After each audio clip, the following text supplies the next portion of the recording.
Listening to Coffee with Kenobi, you are, with Dan Z and Corey Clubb, the podcast you're looking for. This is, yes.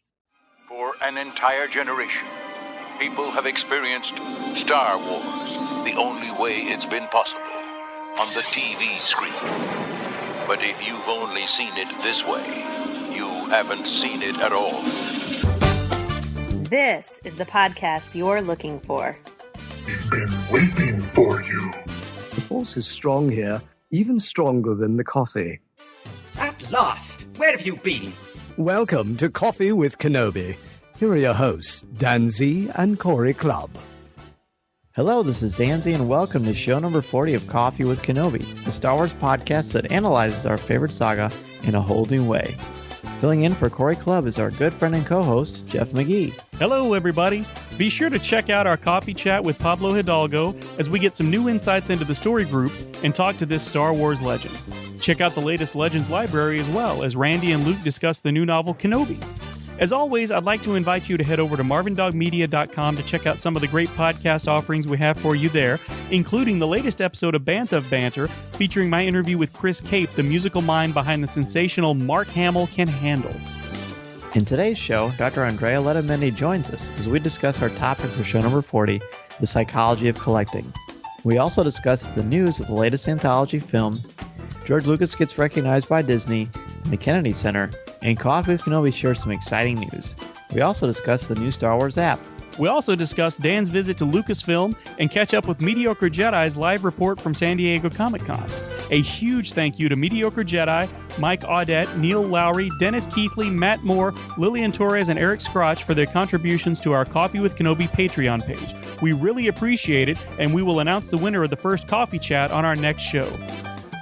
And now, let's see what's brewing in the Star Wars universe this week. Oh, wait. This is interesting. You found something. I'm about to let everyone in on the secret.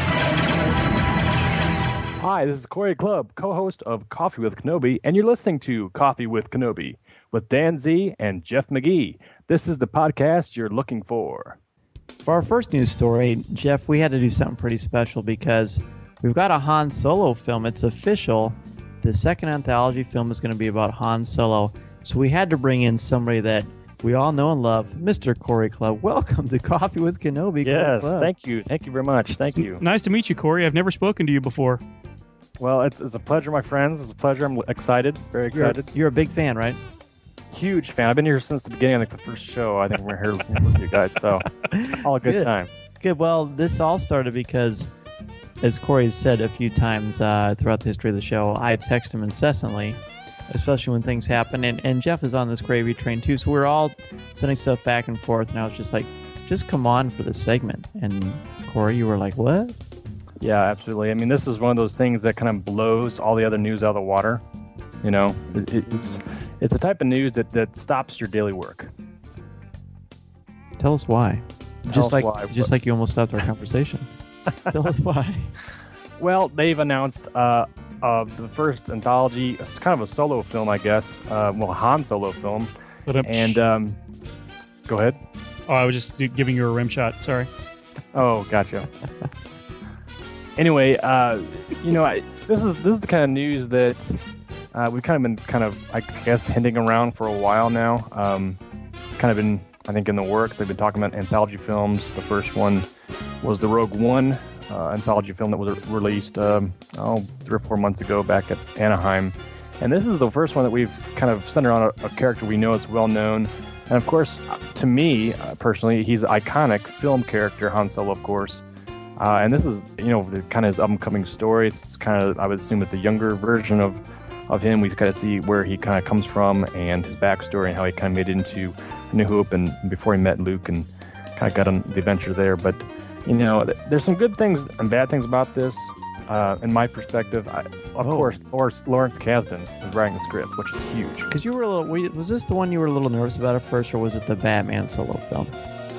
I can't keep track of your there's so many different things going on now. Yeah, it's so weird because there's so many beloved things out there that we love, and it's shifting into this paradigm of newness, and I think it's hard for us to grapple that. It just is, and having this one of our beloved characters be made into a feature film, it's like, can you name anybody else who could play Han Solo? You can't. Harrison Ford, that's his role. That's who he is, and that's going to be the big one for this. I think too. The second part of that is finding the right director, and they also announced that as well. It's Christopher Miller and Phil Lord, who also did the 21 and 22 Jump Street movies, which I thought were pretty dang funny, along with the Lego movie, which was a huge hit. That's the big one. That's I was concerned until I heard about the creative team, and then I thought, okay, as long as they cast it right, it's going to be gold.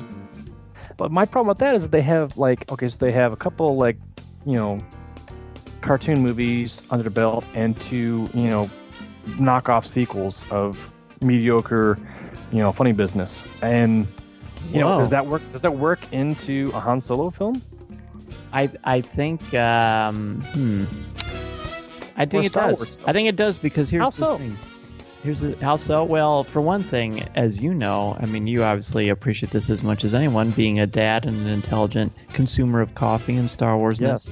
Star Wars, like it. It takes comics and animation.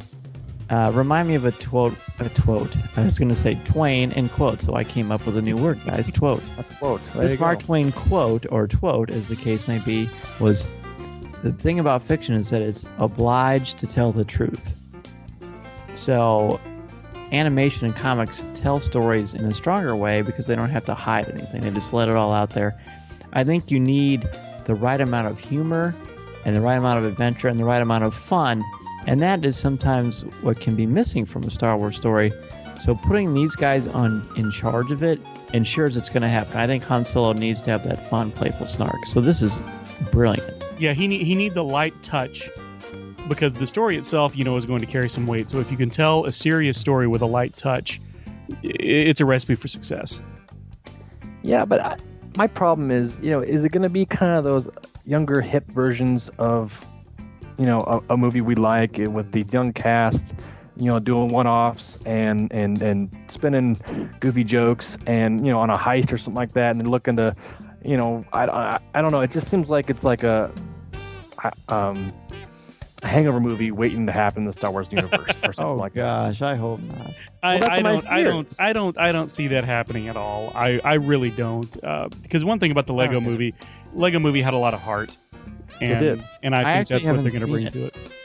Oh, you're the only other person. I thought I was the last one to see it. It's not on purpose. I really want to see it. I just haven't gotten a chance. You're a busy guy. We get it. So you still a little skeptical then after hearing us wax poetic? Us talking about it gets me excited. I can get behind all this. I mean, I think the biggest struggle they're going to have is casting Han Solo. So they have this guy kind of picked out to kind of, I guess some of the internet folks have picked him out, Anthony and Gruber, who has done some really impressive impressions of Harrison Ford in a number of different films, and he's also played a younger Harrison Ford in The Age of Adeline.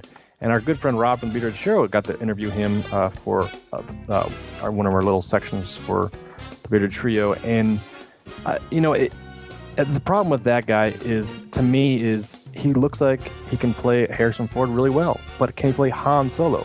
I mean, to me, it's like he's embodying Harrison Ford's moves and his, characteristics, and he's not embodying Han Solo. So you need an actor who can take on the role of Han Solo versus just make a impression of Harrison Ford. You're right. I think of Chris Pine in the Star Trek films. Doesn't look a whole lot like Shatner, but to me, nailed the character. He made it his own, and I felt like I was watching James T. Kirk.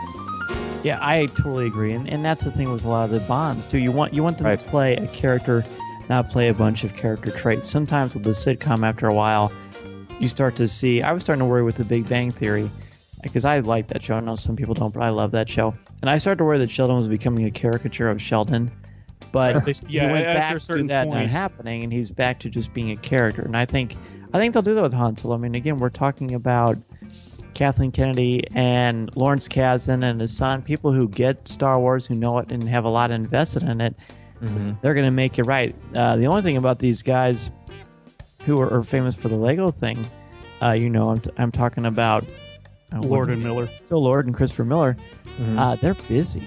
Like they're in charge. I guess they're like going to be doing the Flash movie, and they've got a lot of stuff under their belt. So I'm thrilled about this. I don't think anyone could be skeptical until you actually see the movie. I mean, how could you possibly know? I'm glad this is going to happen, and it is important to say that it's coming out May 25th of 2018. So we've got a lot of time to be curious and to find out information. But it's a beautiful thing. So, Corey. Yes. Since you're here, dude, don't you think, Jeff, we should ask him our 5 questions? Oh, absolutely. I'm dying to hear his answers. You're finally on the other side of the microphone club. There you go. That's right. And I know it's popular for my good friend Corey to say that he's already answered these, but I think if everyone goes back and listens to our very first show, which, hey, if you haven't heard it, why not? Maybe you'll, hopefully, actually, maybe you shouldn't. You may not decide you want to keep subscribing. But we didn't really talk about it. So, Corey, what is your favorite Star Wars movie? You know, it's funny because I'm sure if you went back and listened to it, it's probably different than it is now. I mean, like a lot of people say it changes. But you know, the one that I can put on that's just rewatchable is Empire Strikes Back. I mean, I think that's my favorite movie. You know, everybody goes after their one that's like the first one they saw, but you know, is that the favorite movie or is that just more of like nostalgia? You know, it's Empire Strikes Back has a great storyline, great characters, great storytelling, great events.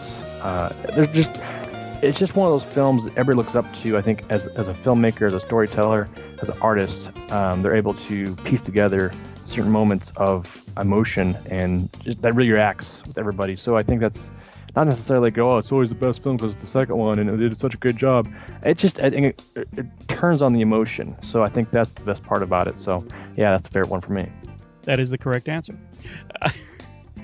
Who is your favorite character from any of the movies? Or could be for anything. Look at him improvising. Thinks he's running the whole show now. That'll happen after a while. Yeah, you're another guy drunk with power. I have no idea what you guys are talking about. Again, this is one of those things that kind of waxes, wanes with me, I think, as far as favorite characters. I mean, it's a Monday, so it could be anybody. I mean, but, you know, the go-to people for me are Luke and Han. Obviously, being a kid, growing up with getting to know these characters, you always want to be the hero, and you want to be the hero of the story, and you're on the journey. And, you know, sometimes you're the wayfaring, you know, teenager doesn't really know what's getting into, and then the next day you're going to be the rebel and want to be, you know, the cocky guy, and, you know, shooting first and asking questions later, and then, you know, it's I don't know, it's those kind of characters that always hang with me. But, you know, then there's always the wise Obi-Wan. So it's I don't know, it's such a toss-up for me. But now that Rebels has come on, it just changes the whole dynamic for me because I'm loving these new characters and the way they are. And so I'd throw Kanan in there as well, and as far as being, you know, one of my favorite characters. Just because I love him so much and what he embodies. You know, it's crazy because it's like, again, these movies just do so much for us, and they tell so many different stories of characters. And there's so many to choose from, but I'm gonna stick with what we've kind of been rolling around with. But Han Solo, man, he's the guy. He's the guy's guy. Everyone wants to be him. Every girl wants to be with him, and it's that type of character of cockiness that's like, it'd be awesome to be like that. So I don't know if it's just like my inner child working today, but I guess that's it. Well, that's okay. You are on a Star Wars podcast. You're allowed. You know what, though? Is that why you feel so passionate about this Han Solo movie? Do you care more about this one? And Jeff, you too. Do you guys care more about this Han Solo one than the Rogue One? You know, actually, I don't. And I really? think it's a defense mechanism for me because there is a possibility that they're going to screw it up. And since he is, you know, the best character ever created in the history of anything, that's strong. Yeah. You know, that's how I feel. There is every possibility that it will not live up to expectations, and I don't want to be disappointed. So I hold more hope for being surprised by the quality of Rogue One. So I'm actually more excited about Rogue One just because there's less chance of it, you know, destroying any childhood memories. I'm more excited about Han Solo than Rogue One. I'm the least excited about Rogue One, but that's not to say I'm not thrilled about it. And I've always wanted to know how the Death Star plans get in the hands of the rebels. But I don't know. I think it's just because Han Solo. The problem with the Han Solo thing, though, I know we're kind of getting off the 5 questions, is for almost 40 years we've known about this character. And whatever the backstory is, it's going to be hard to match what we played when we were kids with our Kenner figures, or what we imagined, or what we maybe saw in a comic, or the Brian Daley novels, or something like that. So, in many ways, this is as arduous a task to create as the Phantom Menace was, because you're reinventing something for a new generation. That being said, though, so much time has passed, it's not going to take away from Han Solo and Harrison Ford. But just remember what happened when we found out where Boba Fett came from. True, but over time we've kind of lined ourselves with that. We're kind of okay with it now. We're like, okay, we can get on with this. Some of us are. Well, I mean, when you look at I'm kidding. When you look at stills of Boba Fett, do you think of Daniel Logan? I mean, when I look at Empire Strikes Back and I see Boba Fett, I don't think, Daniel Logan. Oh, that's no. It's true. I can divorce myself from the prequels when I'm watching the original trilogy. So I'm really just playing devil's advocate on this. But I think that's a good point, Jeff. I mean, I think that's true. Yeah. I think with anything, even like with the new, we talk about Batman, Superman, and all that kind of stuff. It's those internal emotions that get stirred up, and nobody wants to mess with those. Those are ours. Those are ours. And why you mess with my thoughts and my characters and my actors and whatever it may be. And right, it's hard to wrap your mind around. It's hard to wrap your mind around a Han Solo movie. Like you said, it's easier to take in a Rogue One movie because it's all new characters we've never seen before or heard about or what may be. But it's those heart issues that we have to deal with and move on. So I'm excited for both. Like I said, and we sit here and kind of nail it down a little bit. But I'm excited for all, and I'll see it all 10 million times. So I'm sure I already know the answer to this, but don't you guys both want Ford to have a cameo? I want to do a voiceover. Yeah, definitely be awesome. I want to be on screen. An intro. Sitting in the without rocking chair. Don't you think that'd be like a rocking chair? It'd be like the episode of the Indiana Jones Chronicles that he did, exactly, where was it the intro and the outro of it? Yeah, that'd be great. Yeah, maybe it's Harrison Ford. I don't know if it would work or not. I want to see him playing. I want to see him playing Han Solo's dad. Well, that would be terrible. That's and this is why they don't let me make movies, folks. No, he's Han Solo. I mean, he's more Indiana Jones than he is anybody, but he's got to be in it in some regard. I mean, come on. Yeah, I mean, only time will tell. And like you said, he's sitting around with Lumpy, and yeah, we can go off speculation what we know so far, but we won't know until we sit in the movie theater and check it out. So, I mean, I'm crossing my fingers and toes and hair. So it's in your hair. I don't know. So yeah, I cross my hair. So Corey, what is your favorite line of dialogue or film moment? I don't have a favorite line of dialogue, but I do like saying once in a while. Like my kids were downstairs tonight even and laughing in their bed. This is time for bedtime and joking around. I walked down there. I said, "Laugh it up, fuzzball." I know it's one of Jeff's favorite lines. Yes. And that's good. So they laughed, it cracked up, and they knew exactly what it's from. And it's those kind of things you can throw out there. My favorite kind of lines are the ones are quotable. The ones you can kind of rip off a joke or play into a conversation, and everybody gets along and everybody has a good laugh. And it just shows your interconnection between not just the films but the characters. Again, and same back with the film moments. I remember watching Return of the Jedi and Luke kind of hiding underneath the stairs in the darkness, and Vader's taunting, and he comes out of the darkness and starts, no, and it starts going after Vader, and remember that motion in my body was like, yeah. He said, it's just like I remember being a kid and feeling that emotion, like, no, don't let him get away with this, and it's just it's back those emotions that drive you so much into what you like, and for me, it's those type of moments that are the best. I agree with you 100%. And I know that you are. Podcast. Yes, he should. And I know that you're not. You don't consider yourself much of a collector, but do you have an item in your possession that is a collectible that is just really close to your heart? Since he inspired me to get an office, actually. There you go. He's got some cool stuff. I do have a couple things. I mean, not a whole lot of things, but it's hit and miss, but I have certain things. I guess I got some lightsabers and a couple other things. I don't have too many action figures, and I've got a couple on card and stuff, but just nothing crazy. But I think you got that cool Han Solo thing, like that. I do. I have the drawing a friend of mine did. Yeah. You're talking about? No, the figure you have that like him coming like off the. Oh, what do you call that? I think I forgot what it's called. The one that's like the. They're not explosive. Yes, Jeff. You probably know Jeff. I can't. Oh, the think of name now. Unleashed. Unleashed. Yeah, that's right. Yeah, the Han Solo running a plank there. Yeah. I got that, and I have a couple other things, doodads and bebops and stuff like that. But bebops, no, I think that's Teenage Mutant Ninja Turtles. That is not Star Wars. I know I'm off. But I think it's some of those. I mean, I've got a Kanan card signed by Freddie Prinze Jr., which is pretty cool. Oh, I think. Where'd you get that? I got that from Freddie himself. It shook his hand. Pretty really? I wish I was there. It was a moment, man. Yeah. But again, like I was gonna say, as far as collectibles, I think I collect memories. I think the biggest memories I have is going to Anaheim and seeing on the podcasting stage, meeting all my friends in real life, and and just getting to know people. I think I collect memories. You can call it that. So it's deep, brother. I guess. Yeah, it's deep. I guess I'm being deep tonight. I guess it's Monday, so it's Deep Monday night. I don't know what that means, but it's the there you go. I guess it's part. So yeah, how does it feel to be on the other side of the mic? It's odd. It's intimidating. You're intimidated by your own legacy you've created. So, Corey, last one, my friend. What particular messages or themes about the Star Wars saga resonate or speak to you? It's as much as a Star Wars fan I am.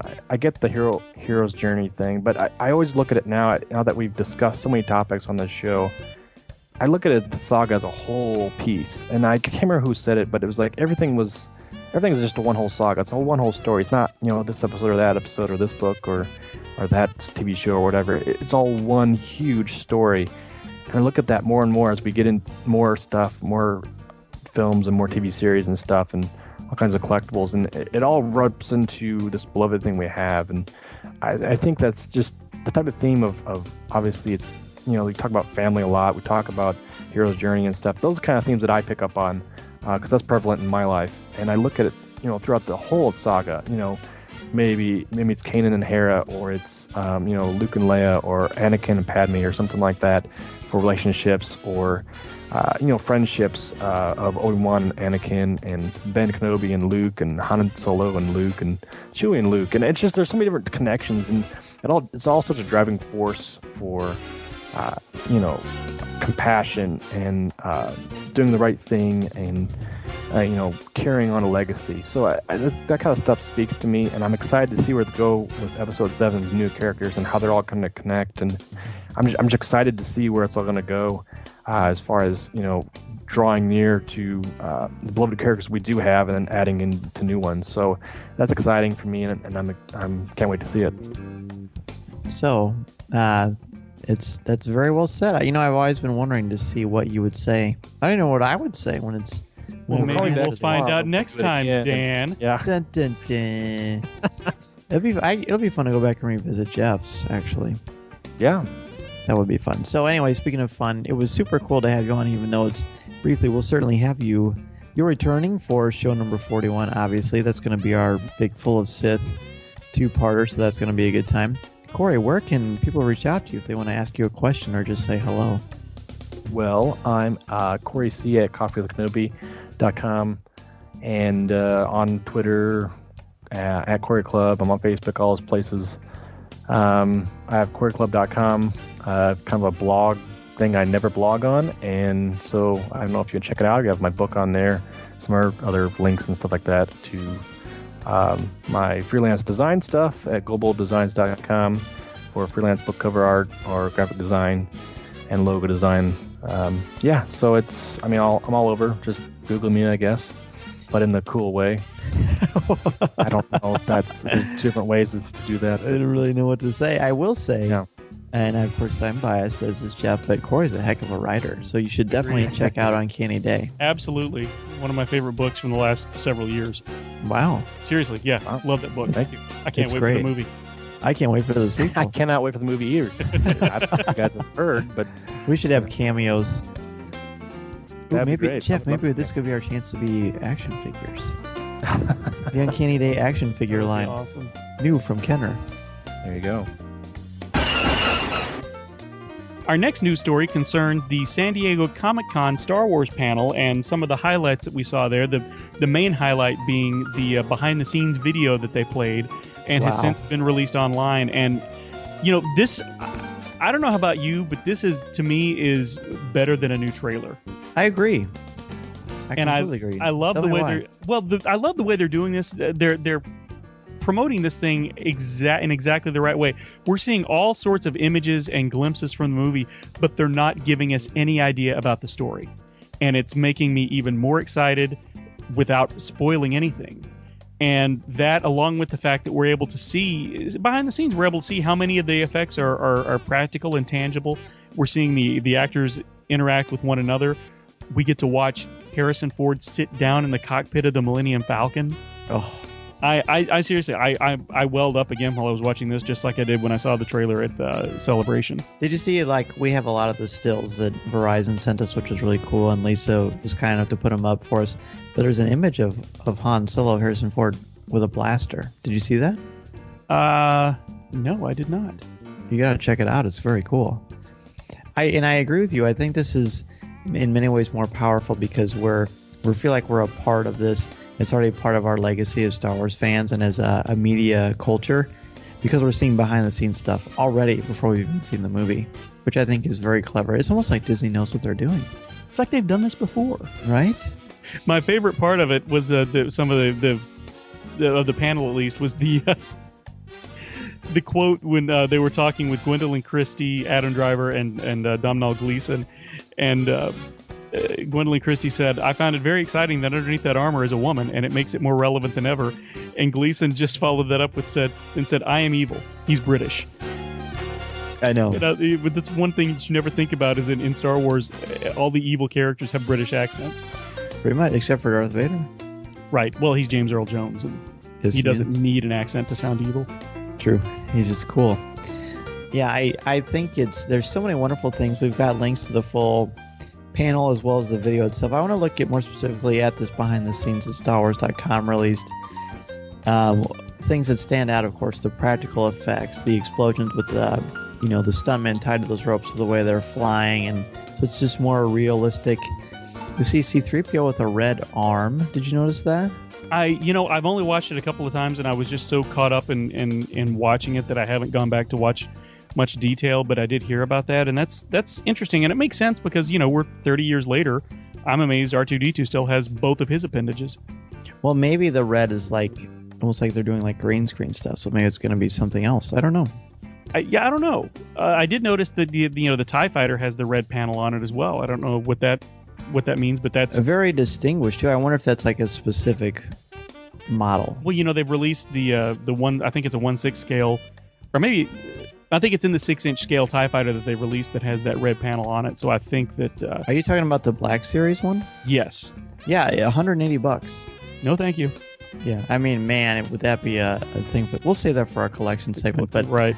But that's there's a lot to like about this. The models, that creature from the first Force for Change Muppet thing walked out. I can't think of the name now. I should have actually. I lost it too. The thing that I did like, though, the other thing that I liked is there's one shot where they've got an archway, and the top of the archway is the shell from one of the ships. No, it's a shell from one of the ships from the prequels. Oh yeah. So I like that we are seeing a little bit of that technology as well. They're not ignoring it.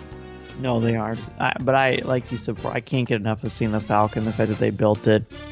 I still have this incredible hope that in one of these Disney theme parks, they'll have that actual Falcon there to tour. Oh, that would be great. That would be great. Also, a Stormtrooper with a flamethrower. Yeah, which we saw those in Celebration Anaheim, but now we actually get to see it in action. And Simon Pegg. Do we know he's clearly, I guess, playing a creature of some sort because he's got this rig on that looks like they're going to put a big mask over him. Well, let's talk about this. This caused a lot of discussion online. The fact that Simon Pegg is in this and he's just glowing like a kid at Christmas about being in a Star Wars film. How do you feel about that whole Simon Pegg thing? Other than just being jealous that Simon Pegg is in a Star Wars movie and I'm not. I think that's a big part of it. That's pretty much it. I mean, what was it? This thing? He made a comment. He made some comments about the prequels. He's made a lot of very pejorative comments about the and that's fine. He's a fan. He's got his opinions. You know, his career was started by a show that leaned heavily on his fandom as a sci-fi geek. So it's not like he doesn't have the geek cred to back up his opinions. I have no problem with it. And you're telling me, yeah, I agree. Right, but I have no problem with it. You're telling me, I mean, I don't care if I hated everything that had happened since the first 3 movies. If George Lucas had asked me to be in episode 3, I would have jumped at the chance. And I defy you to find somebody who would. And so I have no problem with it. Plus, he looks like he's having a good time. I know he's going to do a good job with whatever he does, even if it's a minor character. I know he's going to give it his all. And he was Dengar in the Clone Wars. And that's where people really started having a problem with it, because this was not too long after he had really disparaged the prequels. And I just thought, he's an actor. This is a role. He's allowed to have opinions, and he's allowed to get work. Well, actually, the only thing about Simon Pegg is not even him. It's more, and by the way, his explanation of lens flare, which we talked about when one of our very first shows we ever did, where we reviewed Star Trek Into Darkness. But he's pretty smart. He's pretty darn smart. Not only is he's a gifted actor, but he's also a pretty intelligent filmmaker. So that was cool. My biggest issue around this whole thing has nothing to do with him being in it, but the fact that Dengar is pronounced Dengar. Why isn't he pronounced Danger? What is up with that? It sounds like I'm doing a bit. I mean, it's not like I'm an expert in phonetics. Oh, wait. I am. Why is it pronounced Dengar? Any idea? I always assumed that it was because it was Dengar, Dengar. Yeah, but you don't say Wingar, the famous, 80s heavy metal band. No, but that's Winger. Yeah. But R, I mean, there's no long A, there's no accent above it. Boy, we really derailed the show, haven't we? No, this is extremely interesting to me, and it's probably interesting to at least 2 more of our listeners. That's true. One of them's named Corey. Yeah. Well, if you reversed it and it was Danger, it would be danger. So by your rationale, shouldn't it be Danger? Yeah. Maybe. But it's Star Wars, and it's things Star aren't Wars, always and they pronounced. play loose with the phonetics. Exactly. And they rhyme in all this. I wonder if when he was first created as a character, that Kenner said, he's going to be Dengar. And somebody said, okay. Yeah, exactly. I don't know. Food for thought. Anyway, other things about the video that I loved, and I didn't catch it the first time, and here's an interesting thing. When this video came out, I was driving to an airport in Chicago because my family and I were going to San Francisco, which we'll talk about very soon. And so Corey's texting me like nonstop, which was kind of fun. And so I finally gave the phone to my wife, and I said, will you tell me what Corey's saying? So she's telling me about this video, and Corey's giggling. Kudos to you for not texting and driving. Let me just say that. Well, heck, my family's in the car. Right? I don't want anyone to die. So, but thank you. So then she said, hey, Corey's really excited. He's practically giggling. And I'm adding that part in, that he's seen this video and you haven't. So when I got to the airport, I did watch it, and I loved it, but I didn't notice Princess Leia in costume until I saw a still of it later. I didn't that Mark Newbold posted. Yeah. I still haven't caught it as I'm watching it. I'm watching it right now, and I still can't catch it. It's wonderful. There's one of her talking with J.J. Abrams too. I love the memes. Have you seen the meme that's come out? It's the still shot of Han and Chewie where he says, Chewie, we're home, and then it's a shot of her, and it says, where have you been? No, I haven't seen that. So anyway, it's great fun, and we apologize for the lateness of our commentary on this and the Han Solo thing, but we've been busy here getting stuff ready for this next cup of coffee for you. So let us know what you think, and we're happy to share it with everyone else.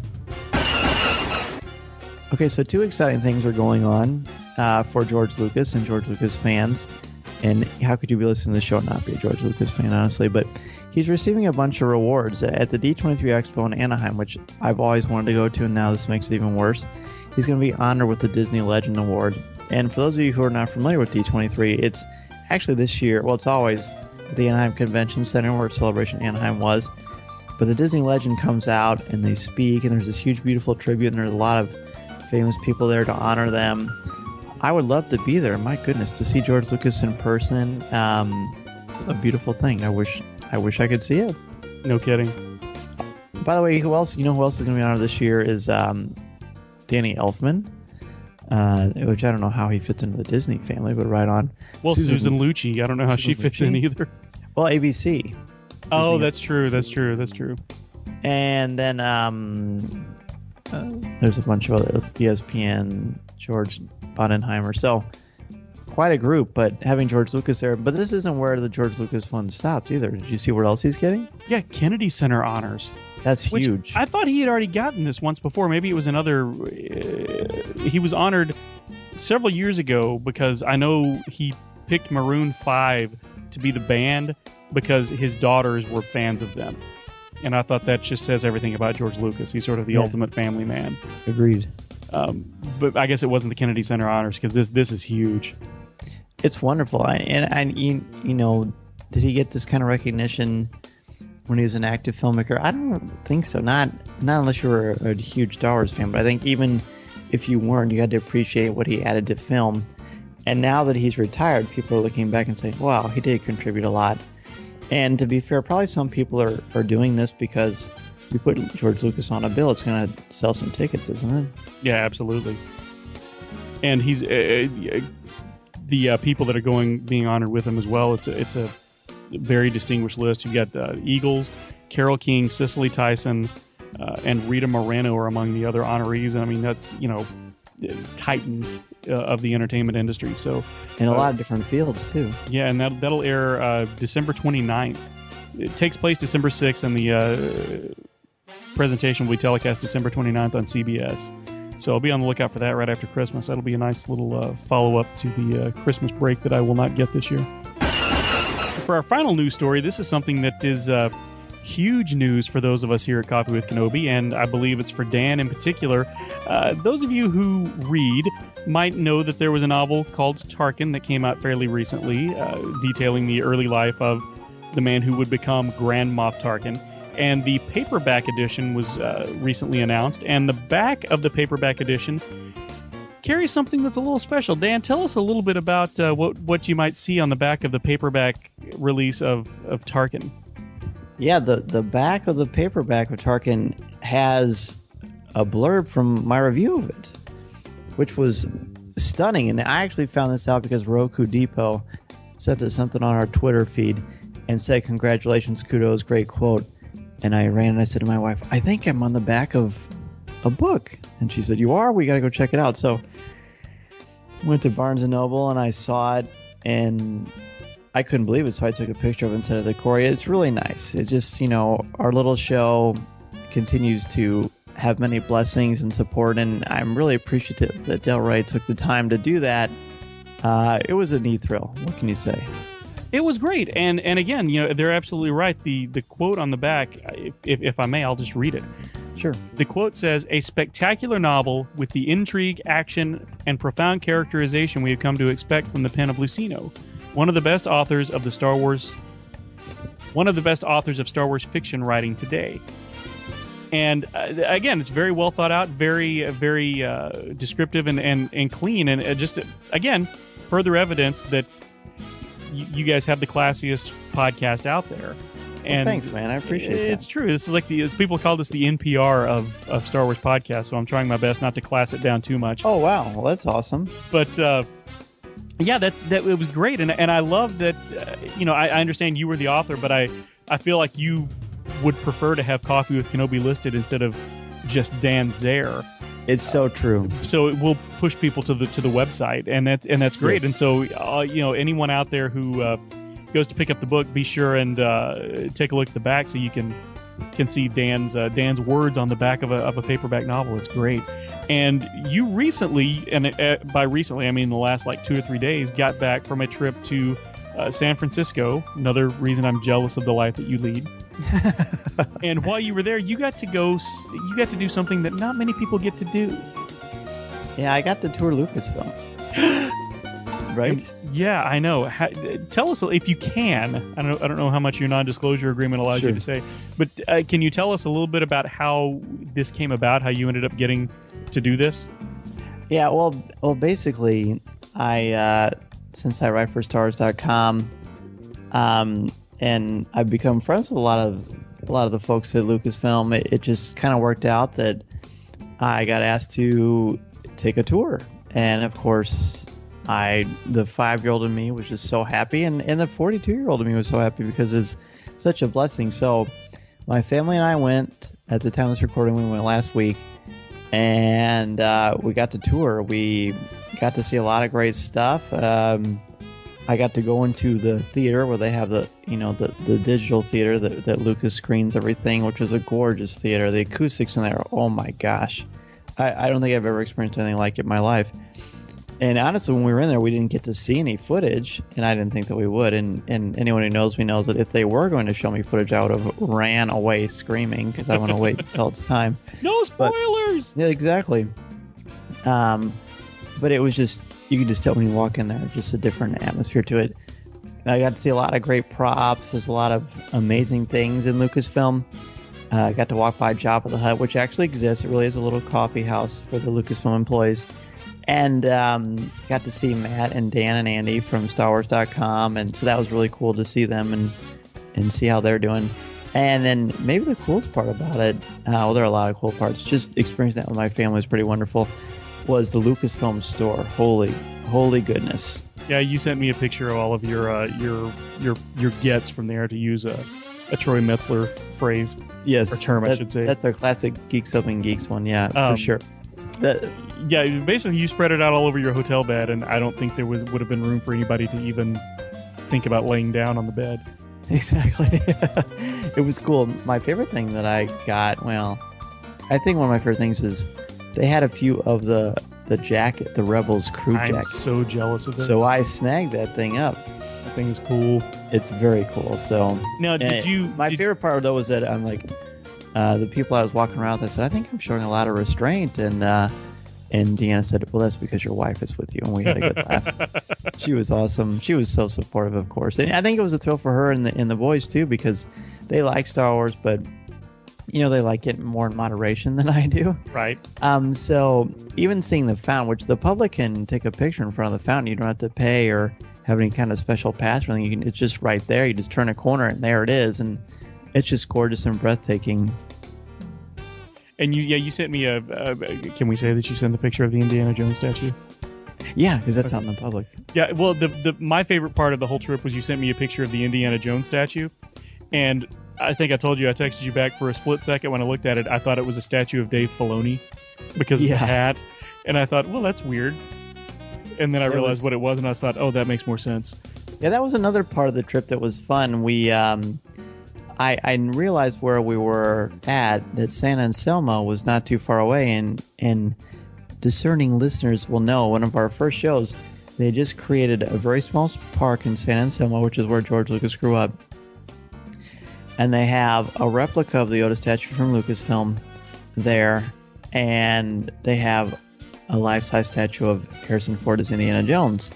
So I thought, it's 20 minutes away, we gotta go see this. So we went and we saw that. I took a bunch of pictures. I'll put a video up on the Facebook page. But it's really, really cool. It literally is like in the middle of a downtown, quaint little California neighborhood. So there's I would hardly, calling it a park is really generous. It's more like a small backyard. But the fountain is gorgeous. So I feel really happy that I got to see that and the Yoda one from Lucasfilm. It was a really fun experience. Yeah, it looks like you guys had a lot of fun. I'm glad you got to do that, and thanks for sending back all the pictures so that we could sort of take the trip with you a little vicariously. Oh, absolutely. My pleasure.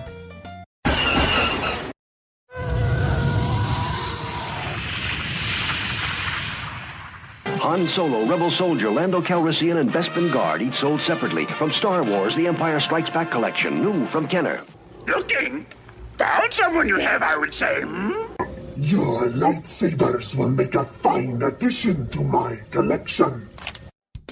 For the first item in the collector news segment today, we are talking about something that's not very necessarily a tangible item. The official Star Wars app launched for both iOS and Android users.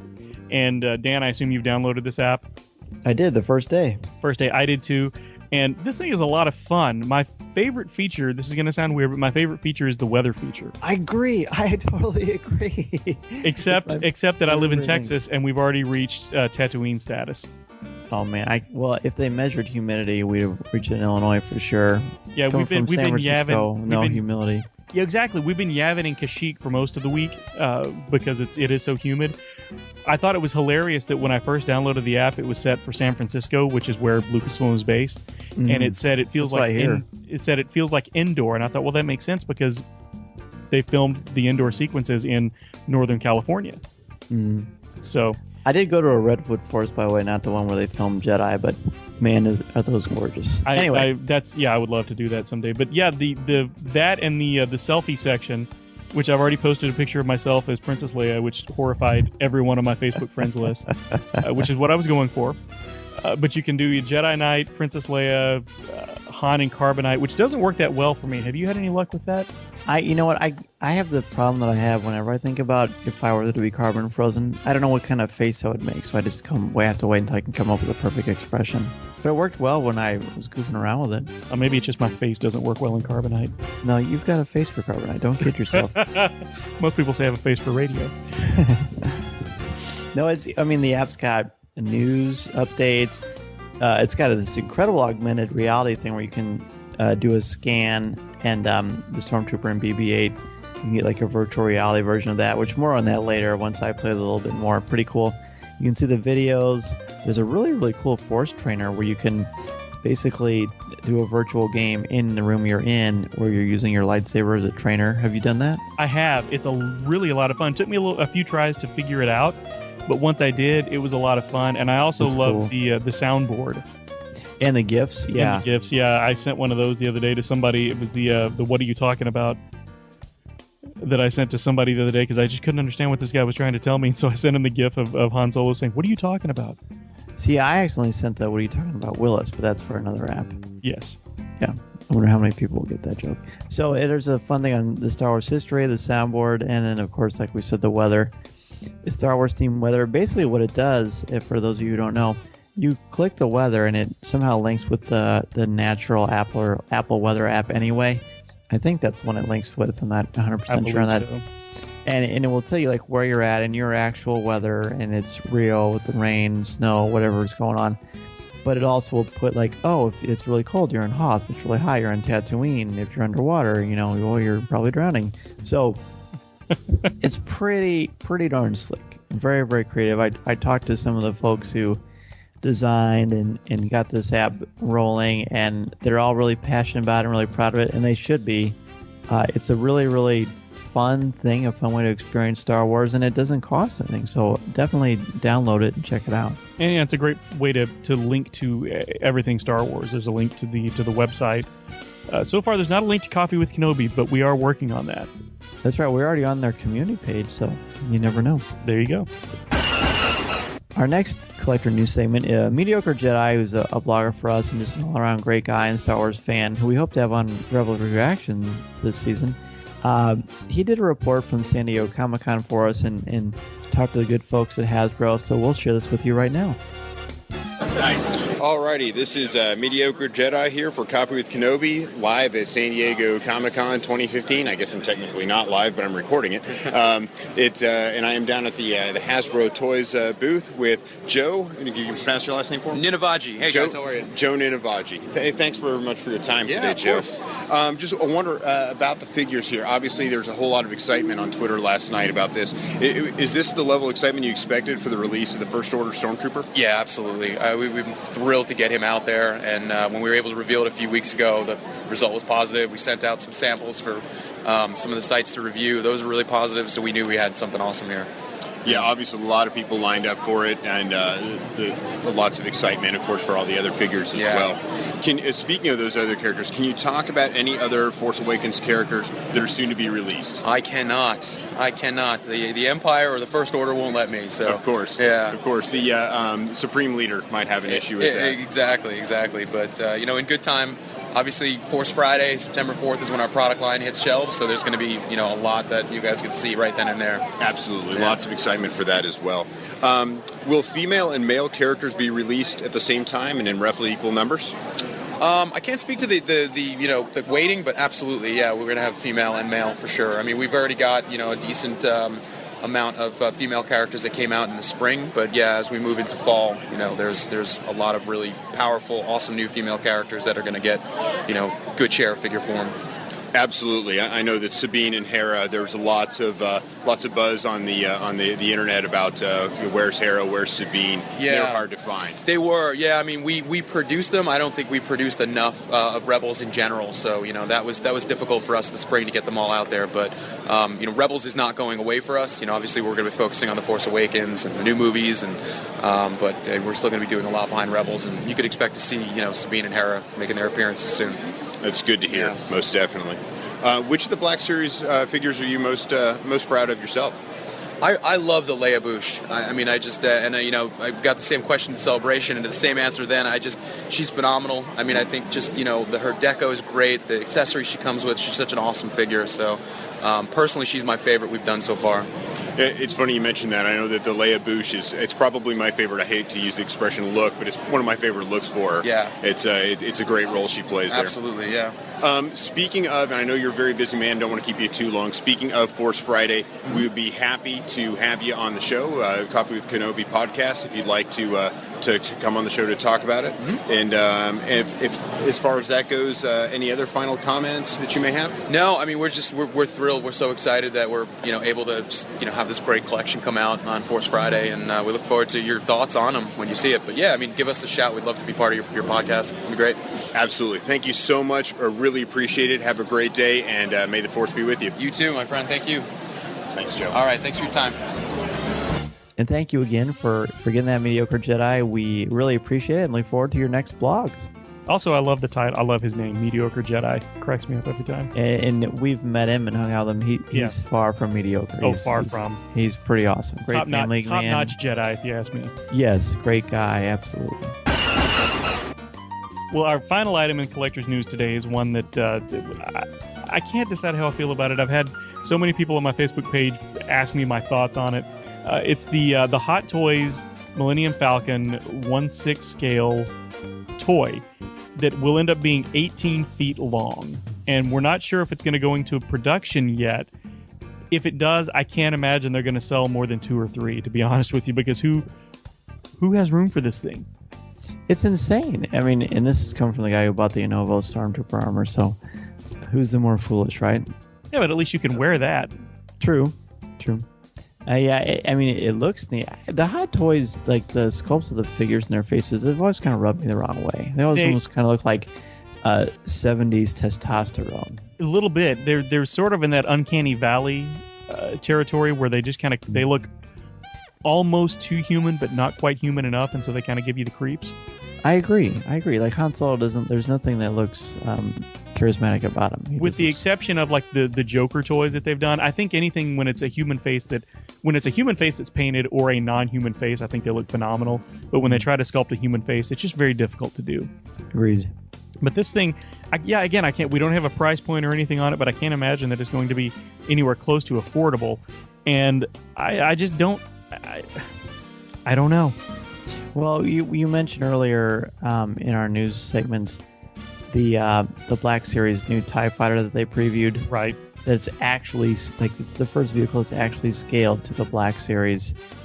The 6-inch Black Series, correct? Yeah, exactly. Yeah. I believe that's right. No, you're correct, especially if it's $180. It better be. Yeah, exactly. And wow. I mean, it would be definitely a focal point of a collection, but it looks amazing. But yeah, if that's $180, this thing's got to be like $180,000. I wonder if they'll ever do a Black Series Millennium Falcon. I'm sure they've talked about it, but that would almost have to be like something where like a Hasbro collector exclusive or something. It would have to be, and they would have to fix it with something to where it could be hung from the ceiling, because that's the only way it would ever fit in anybody's house. Exactly. But yeah, I mean, it's a gorgeous item. It looks fantastic. I'm not, again, with a lot of these things, seeing the designs, they're neat and they're breathtaking, but until I have a memory to assign to it based on the films, it's going to be hard to really invest almost $200 until I've seen it in action. Right, exactly.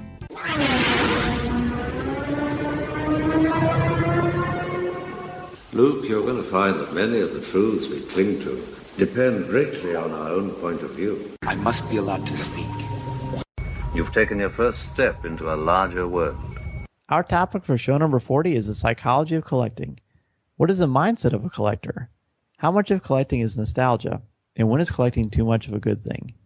Joining us to discuss this topic is returning guest, Dr. Andrea Letamendi.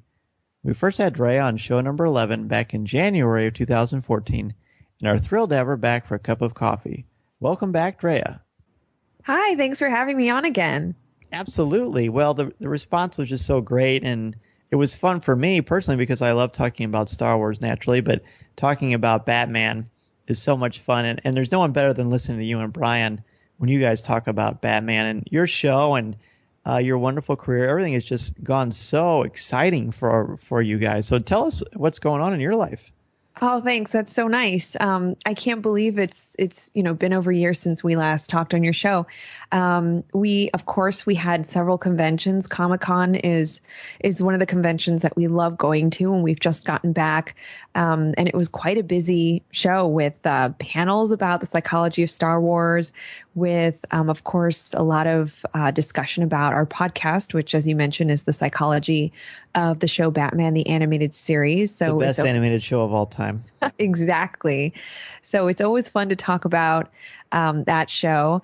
And yeah, since we last talked, I've been writing a lot about the psychology of comic book characters and science fiction and fantasy. And I just did my first TED Talk, and it's up now. And it's about the psychological power of superheroes. And I actually watched that the other day. I know you'd said you were a little nervous about posting it, but you hit it out of the park, my friend. Oh, thank you. I feel, when I posted it, there is a period of time between recording a TED Talk and then it getting posted online. And that period of time, I would say, is an easy period of time because you've done all this hard work and you're just kind of waiting. But once it gets posted, that initial, I guess, the same anxiety that I felt when I stepped onto the TED stage kind of resurfaced because I was feeling like, oh, a whole new audience is going to see this and what will be their reaction and what will happen. And so thank you for the kind words. So far, the reaction has been really positive and very accepting, and a number of people have kind of come out and approached me on social media and have said, like, your story is very similar to mine, and I appreciate that you spoke up and kind of came out about your geekiness and about your passions, because the same doubts that you had are ones that I've had in my life. So it was really nice to hear those personal stories.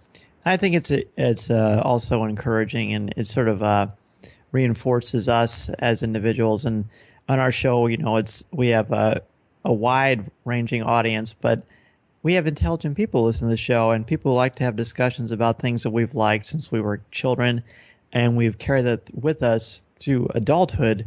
So it's neat and awesome to hear you talk about things like this, which we care about, and now you can give us a new way to blend our passion into our intuition and our knowledge as well. Yeah, very well said. That's kind of the dream is to figure out how to combine, your fandom, your passion with your day-to-day life, with your profession, the thing that you do every day. And I think that's always a challenge, and it's always a fear, that people have. Like, what if these things were to be intersected or combined in that way? And my experience was very positive with that. Sure. Well, it's almost as like what this topic is about, Trey, because that is a perfect transition. And I'm so glad, of course, we love having Corey on the show. He helped me co-host the show and create it. But Jeff has been an integral part of Coffee with Kenobi and in the MVP, I may say, especially recently. So Jeff is a huge collector. I love collecting. You just got back from Comic-Con, so we've got all these amazing things going on with Star Wars, with collecting, with fandom. So I know this is a really broad question, an extremely broad question, actually. And we also know that there are no absolutes because we're not Sith here. But if you could analyze for us the mindset, the psychological mindset of a collector. Yeah, you're right. It's a very broad question, but you mentioned comic conventions. You mentioned one of the biggest ones, which is San Diego Comic-Con. And I think, I should probably disclose, I would consider myself a collector of things. And so I think that, first and foremost, there is that, if you go to a show like Comic-Con, so many folks there are experiencing that rush, that excitement of what is the newest action figure? What is the thing I'm looking for in this show? And, how long am I waiting in line for it? How much will I pay for it? Where will I find it if I can't get it here? Like, I don't think those thoughts are, by any stretch, bizarre thoughts. Like all those thoughts are actually very common for a comic convention or a pop culture convention. So I think my first answer to your question is that collecting just in and of itself is not necessarily indicative of anything psychologically harmful or different or bizarre. And in fact, many of us, most people in their lives at some point will feel a particular need or interest in collecting something, whether it was when you were a kid, you collected comic books or stuffed animals, or when you were a teenager, you were like, I know folks that collected spoons, from all over as they were traveling. And I know some people will continue to be interested in that sort of thing for the entirety of their lives. And for maybe many of your listeners, Star Wars action figures and collectibles is a huge, huge commonality. So the mindset is for a collector is usually that of being excited and being positive and feeling very fulfilled with their collection. And certainly there's that additional drive, like, what am I missing in my collection? What else do I really want? What's on my wish list? What am I going to this convention to acquire? So the collections themselves, the acquisition of items and objects, and that fulfillment that we feel when we acquire something that we're really into, all of that is completely, that all falls within the normal realm of psychological functioning. Well, even when you mentioned the idea of it's basically the thrill of the hunt, the thrill of the chase. I remember not so long ago, me and my two older boys, we were at Walmart, of all things, and which has a lot of good Star Wars goodies if you know where to look. But that was when the Star Wars toothbrushes came out, and you hit the button and it would flash as long as you're supposed to brush, which is great for kids. I have one of those, actually. Oh, I have all of them. But I had to hunt in like 4 or 5 different Walmarts, and when me and the boys found them, I was so excited. And I think part of it for me was reliving being a kid, but another part of it was sharing it with them for the first time, and they kind of getting them the thrill of the hunt and the chase. So it very much resonates with what you're saying. I have a question for you two, actually, because I feel like there are waves of availability of Star Wars toys and Star Wars collectibles, and it seems like there's a kind of tiers of the collectability. I don't even think that's a word, but so for instance, in the mid 90s, there was a surge. There was like suddenly a surplus, a high amount of Star Wars stuff. It was like because of the re-release of the films and gearing up toward the prequels, I think that there was suddenly more availability. Like you couldn't order a pizza without a stormtrooper being on top of the box. Right. And I'm saying this because there was a time, I don't know, late 80s, early 90s. We call it the dark times. So did you experience that? Like suddenly, and I think it's happening right now again, where you can go to Target or Walmart. I hope I can say names of these stores. Sure. You go and, you can't, go to the gas station. You can't go to, the grocery store or whatever you do. You're surrounded by Star Wars stuff. And I'm saying that in a positive way, but I feel like that is happening again, where it's everywhere. It's been ubiquitous. It's been pretty much omnipresent since about 95, 96. It is 95 because I remember the classes I was taking, and then every Thursday after class, I'd leave class and I'd go to Walmart and get 2 new action figures. Oh, I remember vividly. Thing. It was my freshman year of college, fall of 95. I was in a mall in Texarkana, Texas, of all places, seeing a girl that I was dating. Walked into a KB Toys. I looked down and there's a Luke Skywalker on the peg. First one I'd seen in 10 years. But it seemed like 20 years at the time. To say that I freaked out might not even be an understatement. Thankfully, she did not break up with me at the time. Good for her. Yeah, but got it home, and only years later did I realize, God, this figure kind of stinks, because it was that He-Man Luke where he was all muscle bound and everything. I love those. And it was a long saber too, so it wouldn't even stand up. So, but you're absolutely right, Drea, that it's been pretty omnipresent. But we do go through phases. Right now, Dan, you were talking about going to Walmart and being able to find great stuff. I can't find anything. I can't find anything here in Texas, here in the Dallas area. Every once in a while at Target, I'll find something, but Walmart, can't find a thing, which is good for my pocketbook. It's true. Well, and that's interesting way to look at it. And I don't know about YouTube, but sometimes when since it ebbs and flows, and right now we're obviously on this huge wave, it probably won't slow down for a while. But when it dies down, you kind of, your other interests, those rise to the top as well. And it's kind of nice because I don't think personally that it's healthy to just be Star Wars 24/7, 365 for years and years. How could you not get burned out? That, you bring up a really good point. Can you kind of get oversaturated to where it cheapens the value of these things? And we're really kind of talking about that is not just the mindset of a person who's collecting, whether they call themselves a collector or not, but the value they place on these items and objects and toys. And I think that for me, I've kind of limited myself in that if I see something and it has, so I'm a huge Darth Vader crazy fan, right? So it used to be that anything that had Darth Vader on it, I would just immediately acquire without questioning it, without really caring about the price or real value of it. And over time, over the years, I've sort of gotten a little bit more mindful and practical. And I think kind of things have been more meaningful, like just, I don't need all of the toothbrushes. I don't need all of the stickers. I don't need all of the, paper plates that you can toss away. What I do find a lot of value in is, some of the very old action figures from the late 70s, early 80s, or the Sideshow collectible stuff. Amazing collectibles that I may not even take out of the boxes. And so I say value, and I don't necessarily mean monetary value. I mean the meaning that particular toy has for me in relation to my fandom of Star Wars. And I will say that since I did watch some of the Clone Wars and I've watched a little bit of Rebels, and I'm not immediately drawn to any of those, items that are related to those particular shows. So in a way, I'm very, I guess, limited in the things that I will select and the things that I will put on my wish list. And I think for me that tends to preserve the meaning that the collectibles, that my collection as a whole has.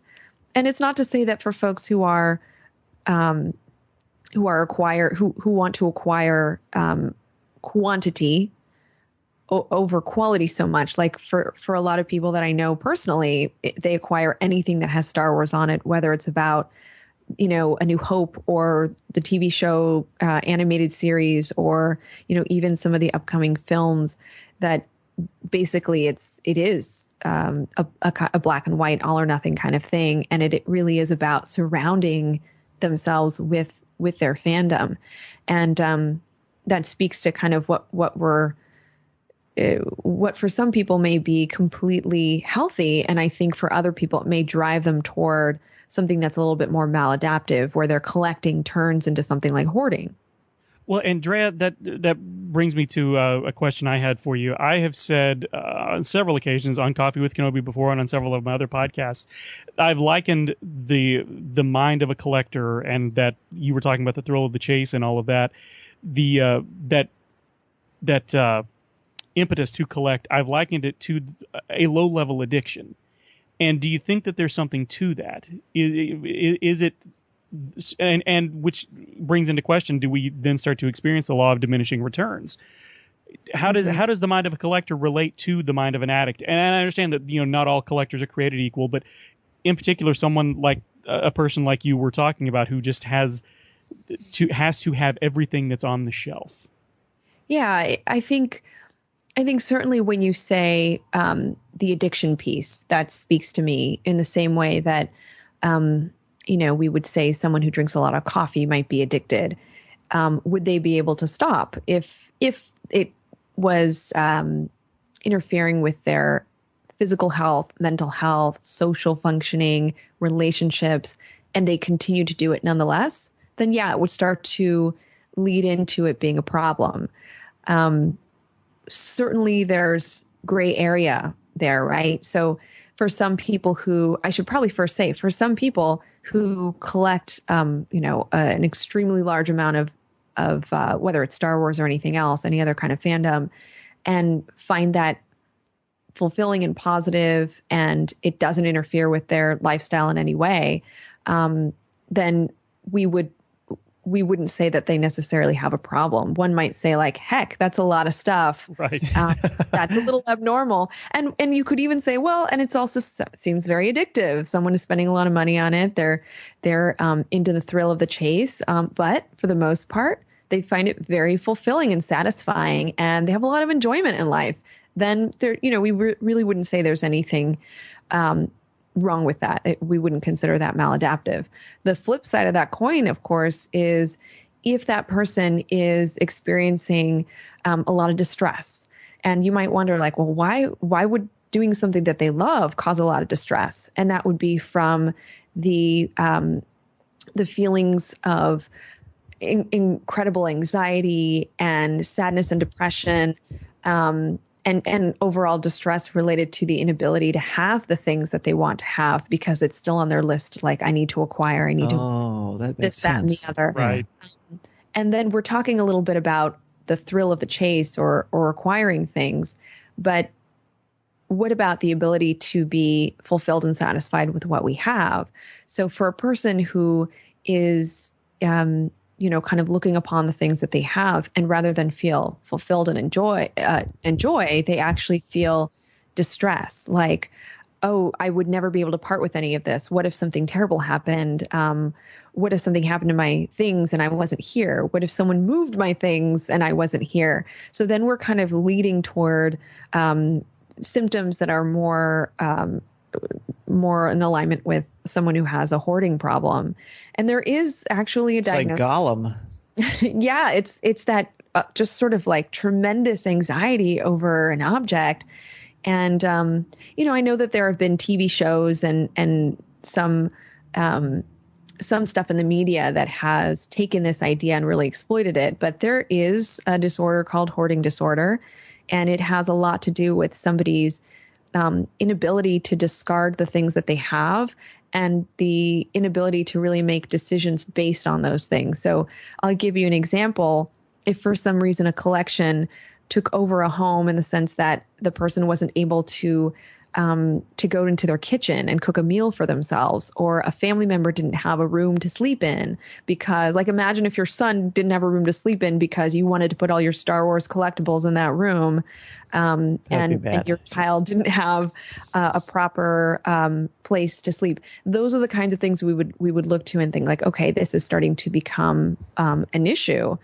And, furthermore, if it causes physical distress, then we would certainly be alarmed by it. Are you not eating or sleeping because you're too busy on eBay, acquiring these things or traveling to get these things? Would you rather put dollars toward an action figure versus, a meal for yourself or your family? You might do that on one night at Comic-Con, but not for your lifestyle, so once you start seeing that interference with your physical, mental, social functioning, and even, your financial functioning, then you've got problems. Wow. Everything you were saying, I had a lot of different thoughts and ideas. So this is definitely generating the kind of discussion that we love here on Coffee with Kenobi. So thank you for that. When we're talking about, you mentioned hoarding, and I think you've probably answered this already, but there's a fine line between collecting and hoarding. Perhaps that's fair to say. I know for me, my wife likes to joke when we got married, we added on to our home, and we have this huge attic. And I would say probably 75% of the attic is my Star Wars stuff. Now, to be fair, I had this stuff before I got married. So, and we've got, all our other stuff. We've got plenty of room, and no one is suddenly suffering for space. But I could definitely see where someone would say, well, Dan, aren't you hoarding this stuff? Where's the line there? Yeah, that's a really good point. And I feel like a lot of folks listening could relate to that. Like, well, I have a storage unit that I pay every month, to keep all that stuff, or I have the guest room. Speaking for myself, we have a guest room, and it's not full to the brim, but it certainly has a lot of bookshelves with a lot of collectibles, and we have a lot of boxes with collectibles, and someone who isn't a collector may look at that and say, like, wow, why don't you use this room for for what it's supposed to be used for? A library. Come over. Exactly. A rec room or something. And I think, again, I tend to look at what is, rather than think about the numbers, how many things you have, or the duration, like, well, how long have you had this collection? I would think about things like, what is its impact on you? And it sounds to me like it's primarily positive, that you tend to put personal value. There's a lot of meaning in those items that you've collected. And while it might be a nuisance or an inconvenience is maybe a better word for another family member, like, hey, I kind of want to use that attic for putting my stuff in there. Right. It sounds like it doesn't take over your life, right? It doesn't become something that adds distress. Like when you're talking about your collection, and when you're talking about its personal meaning to you, it sounds like it doesn't cause you distress or anxiety to do so. Now, no, it's just fun. It's just fun little memories. And also, to be fair, because I know she'll probably listen to this, Deanna has plenty of wonderful things in the attic, and much room for her to put whatever her little heart desires in there too. It's a See, big there's attic. still some space. Yes. Oh, yes.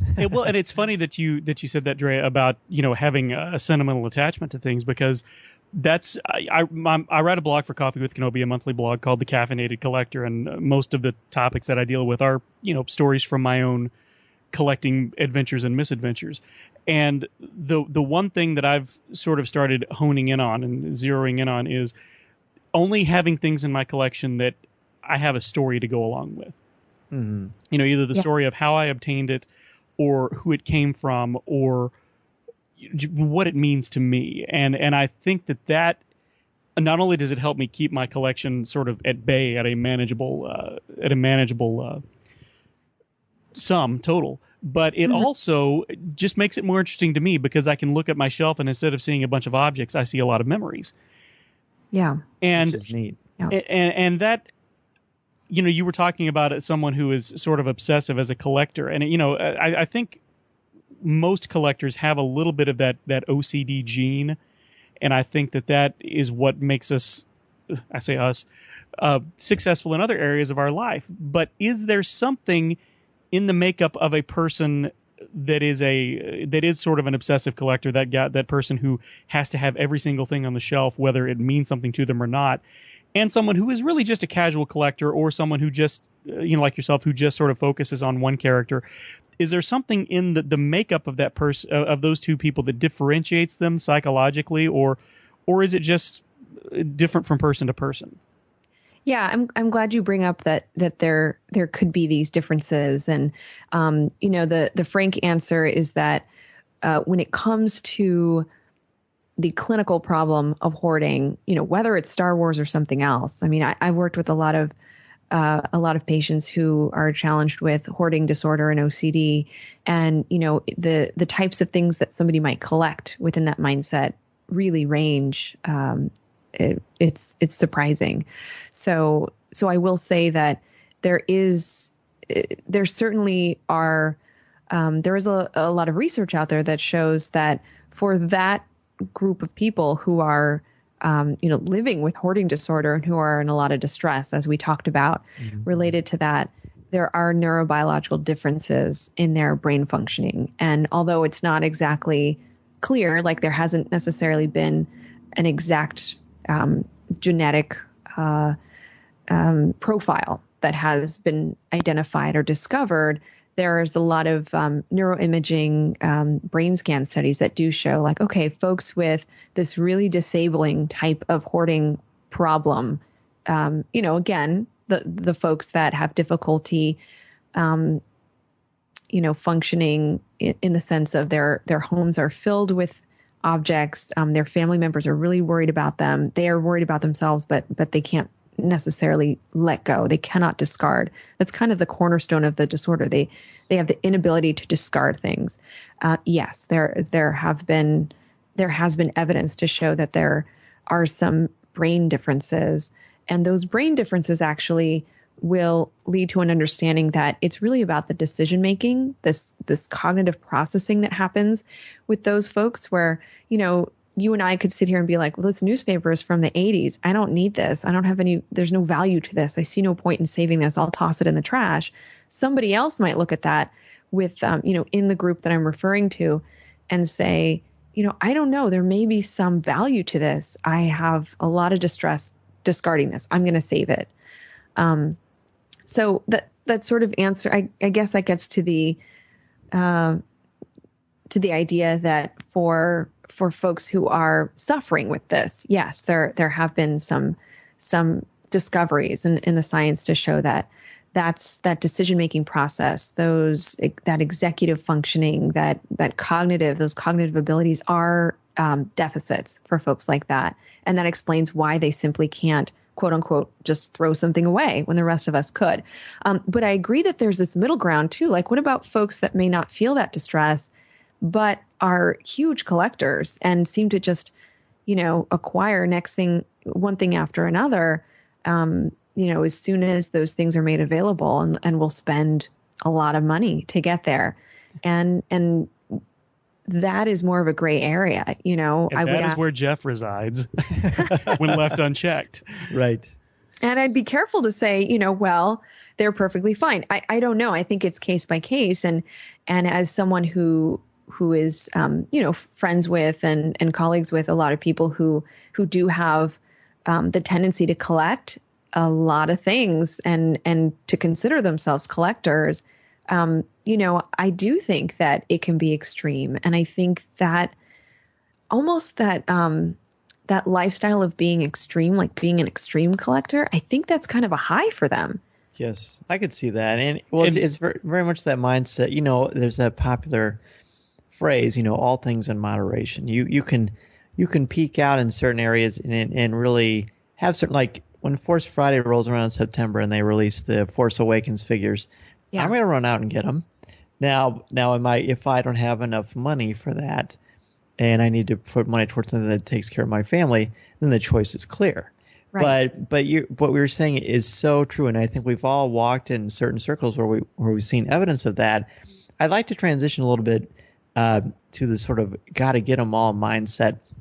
And I was thinking about this question when I wrote it, of course, but as you were speaking, I remember at times I would be out on looking for something or just happening to see something, and I bought it and I brought it home and I went to put it away and I found that I already had it and I thought, what am I doing? Oh, you're one of those. I guess I am. Dan. Now, to be fair, it hasn't happened too often. Dan, you're in good company. Every time my brother, there for about 3 years, every time I saw my brother, he would have, quote unquote, bought me a new CD.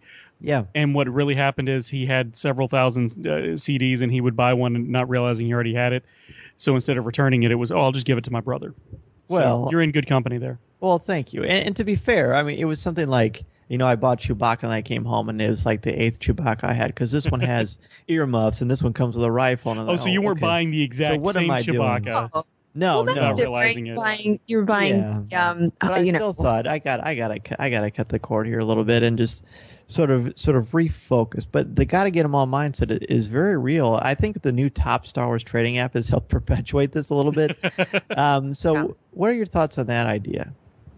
Well, it's funny because I think that we've also been talking about the consumer aspect of this, and that I think Star Wars fans are incredibly loyal, and some of us have money in our pockets that we're willing to spend on Star Wars stuff. So I think, harkening back to the late 70s, early 80s, some of this has been, at least for Star Wars fans, that's kind of been, those are our lives. Like, we have experienced these waves of being consumers of Star Wars things, and when, and I think that Lucasfilm has been incredibly successful and brilliant in the way that it will release some of the toys to us and make announcements and build this community. And we are a strong community, and we're also, and I say this with in a heartfelt way, we're a community of stuff. We relate to each other with which action figures do you have, and what are you collecting? Are you collecting Sideshow stuff or Gentle Giant stuff? And I think that the idea of, well, I have to have each one, or I have to have everything, at least with the Star Wars universe, there's this almost like impossibility about it. It is kind of like the universe in the sense that, can you really have everything? I think at this point, you can't. I think some of us sort of feel like we are going to do everything we can to acquire everything because we're so personally dedicated and devoted to this fandom. And every time we acquire something, we sort of feel even more immersed. We feel even more a part of it. And I say that with a lot of positivity. Like I'm including myself in that sentiment. And I even will meet people who will create, or they have these Excel spreadsheets or databases where when they acquire something, they'll log it into their, I don't know if I'm giving you ideas or. No, actually, these are all things I've already thought of. Okay. I did that, and then I met my wife, and my priorities changed, but for the better. The closest thing I have right now is just I have a want list of items that I would like to acquire at some point, and it's mostly vintage stuff from the 80s. That's sort of how I've reined in my collection. Is I've said, okay, I'm not going to buy anything that was made after 1985. Yeah. Unless it's really cool. Right. Well, which is hard. And Dre, when you were speaking about that, I didn't mean to cut you off, but I know for a fact that this whole get 'em all mentality, once you start getting what you want, you come home with it and you look at it and you just feel empty, like, well, I still need to get this. That's when I think you've got a problem. And that's where I was going with the law of diminishing returns earlier. Really good point. So once a person starts to experience, that feeling not of fulfillment or satisfaction or personal meaning, like we've been talking about, if you just start to feel almost immediate distress and need for the next item, then it's not about the items themselves, right? It becomes about a game. It becomes about the acquisition of things. And then I would say it doesn't really matter what the thing is, whether it's Star Wars or, Batman or Star Trek or whatever. It's now this process of acquiring that thing. And filling a hole that it can't be filled. Right. Not with stuff. And that's where I think that's where I keyed in on the idea of it being like a low level addiction. And the reason I go to that is Jason Mewes, who played Jay in the Kevin Smith movies, talked at length on a series of podcasts about his battle with addiction. It was very affecting. But he talked about the fact that the actual act of getting high was not what he looked forward to. It was seeking out the drugs. The drug seeking itself was what he enjoyed, that chase. And that made me really think about myself. And I was at the point at that time where I was noticing that I'll get this and then I'll get it and I'll be like, okay, well, it's on the shelf now. There's nothing. What else can I go after? And that's where I kind of had to say, okay, this is getting to be a problem and I need to back off and figure out why is it that I'm collecting what I'm collecting. And that's where I hit upon the idea of making sure I had a story to tell. Who knew this would end up being a group therapy session for us? I did, absolutely.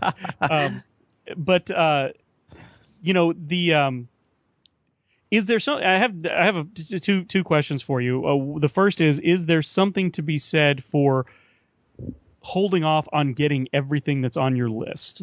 Sort of like was it Napoleon that wept for there were no worlds left to conquer? You mean delayed gratification, that kind of thing? Not so much delayed gratification, but just realizing that as long as you don't complete your journey, there's still a journey to be had. Does that?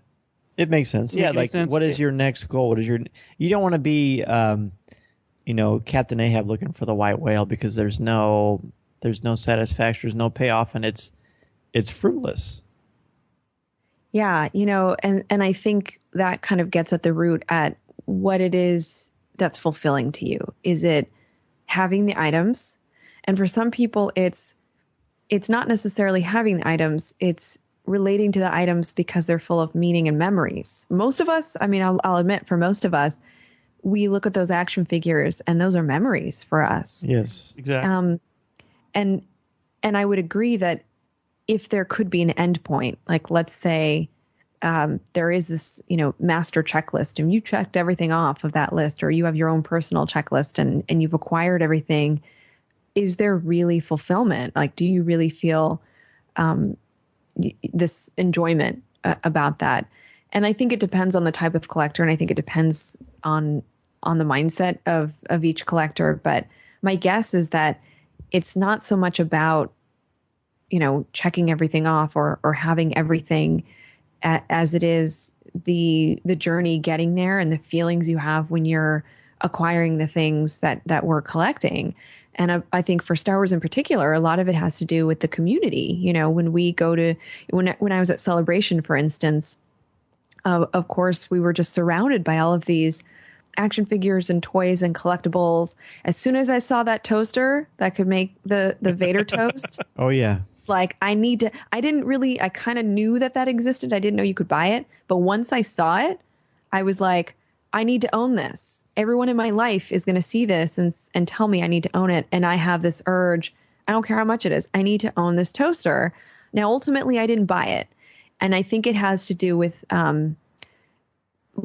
the idea that I know it exists. I know it's out there. And I had such a great experience, seeing it in person and getting to play with it and stuff. And again, just being around people like me who were so excited about it.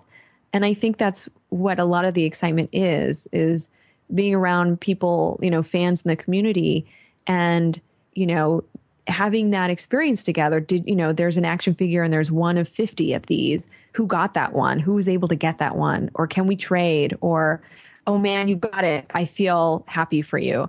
And that I think those feelings are universal. Those are the feelings of, we had similar experiences when we were growing up, and these are remnants of those memories. And I think without actually physically grasping them and having them in our homes, we can still have those shared experiences. Now, if you fall into the other category where you have to wake up every morning and see it inside of your house, or you don't feel happy, that's like we're talking about that, then that gets to that extreme type of collector's mindset. And I don't think there are a ton of people like that. I think that ultimately most collectors will really get, some of these feelings of satisfaction and fulfillment from the experience of knowing that these things exist and for having those dreams and wish lists that maybe one day I'll have it, but I don't have to have it today. You're absolutely right, and I think you are correct that the so-called super collectors are few and far between. You mentioned those feelings of nostalgia and that feeling of community. Are there some psychological benefits to being a collector that we all enjoy that maybe people don't always think about when they think about people who do consider themselves collectors? And I'm going to take notes so I can go up and tell Deanna this. Well, I mean, there certainly are experiences we have as collectors that bring us joy, and I think some of that is going to visit a friend or someone you've met and seeing their collection, and my story of going to get Star Wars toothbrushes with my boys. I mean, that was a great memory. It had nothing to do with the toothbrushes. And all the stories that I have about, my mother and Taylor and I, my best friend Taylor and I, who go on toy runs all the time. So yeah, I get that completely. Yeah, I think it's that shared experience of, you collect the same thing that I do, or you maybe it's not even the same type of collection, but you're a fan of something, and I can relate to that. And I think, ultimately, again, it comes down to just having that connectedness, that relatability. Someone else is deeply passionate about something in the same way that I am, and maybe we have the same kinds of, hobbies. Maybe we're into the same kinds of things. And I'm speaking a lot about younger folks too, that, well, I'll ask you guys, when I was growing up, I had collections, and I wasn't sure if other kids had similar collections. Did you experience, growing up, were you able to find other kids that had collections like you did? Nope. I grew up in a small town, Paris, Texas, second largest Paris in the world, and I was the only kid who had an extensive collection of anything. The rest of my friends, they had baseball cards and things like that, but I was the only one who was really, sort of obsessive about it. That was really into making sure I had a complete set of something, and I think that's why I feel the way that I do about being a collector. That it is something that makes me unique, and again, thankfully, it's not as unique as I thought, because it does make me a part of a community. But yeah, growing up, I definitely did not have that same sense of community. Well, I think it would be interesting if I took me as a little boy, as a young man, as an adolescent, and I had Facebook or Twitter, and I could reach out and see, there are people that have collections like mine. StarWars.com is featuring collectors.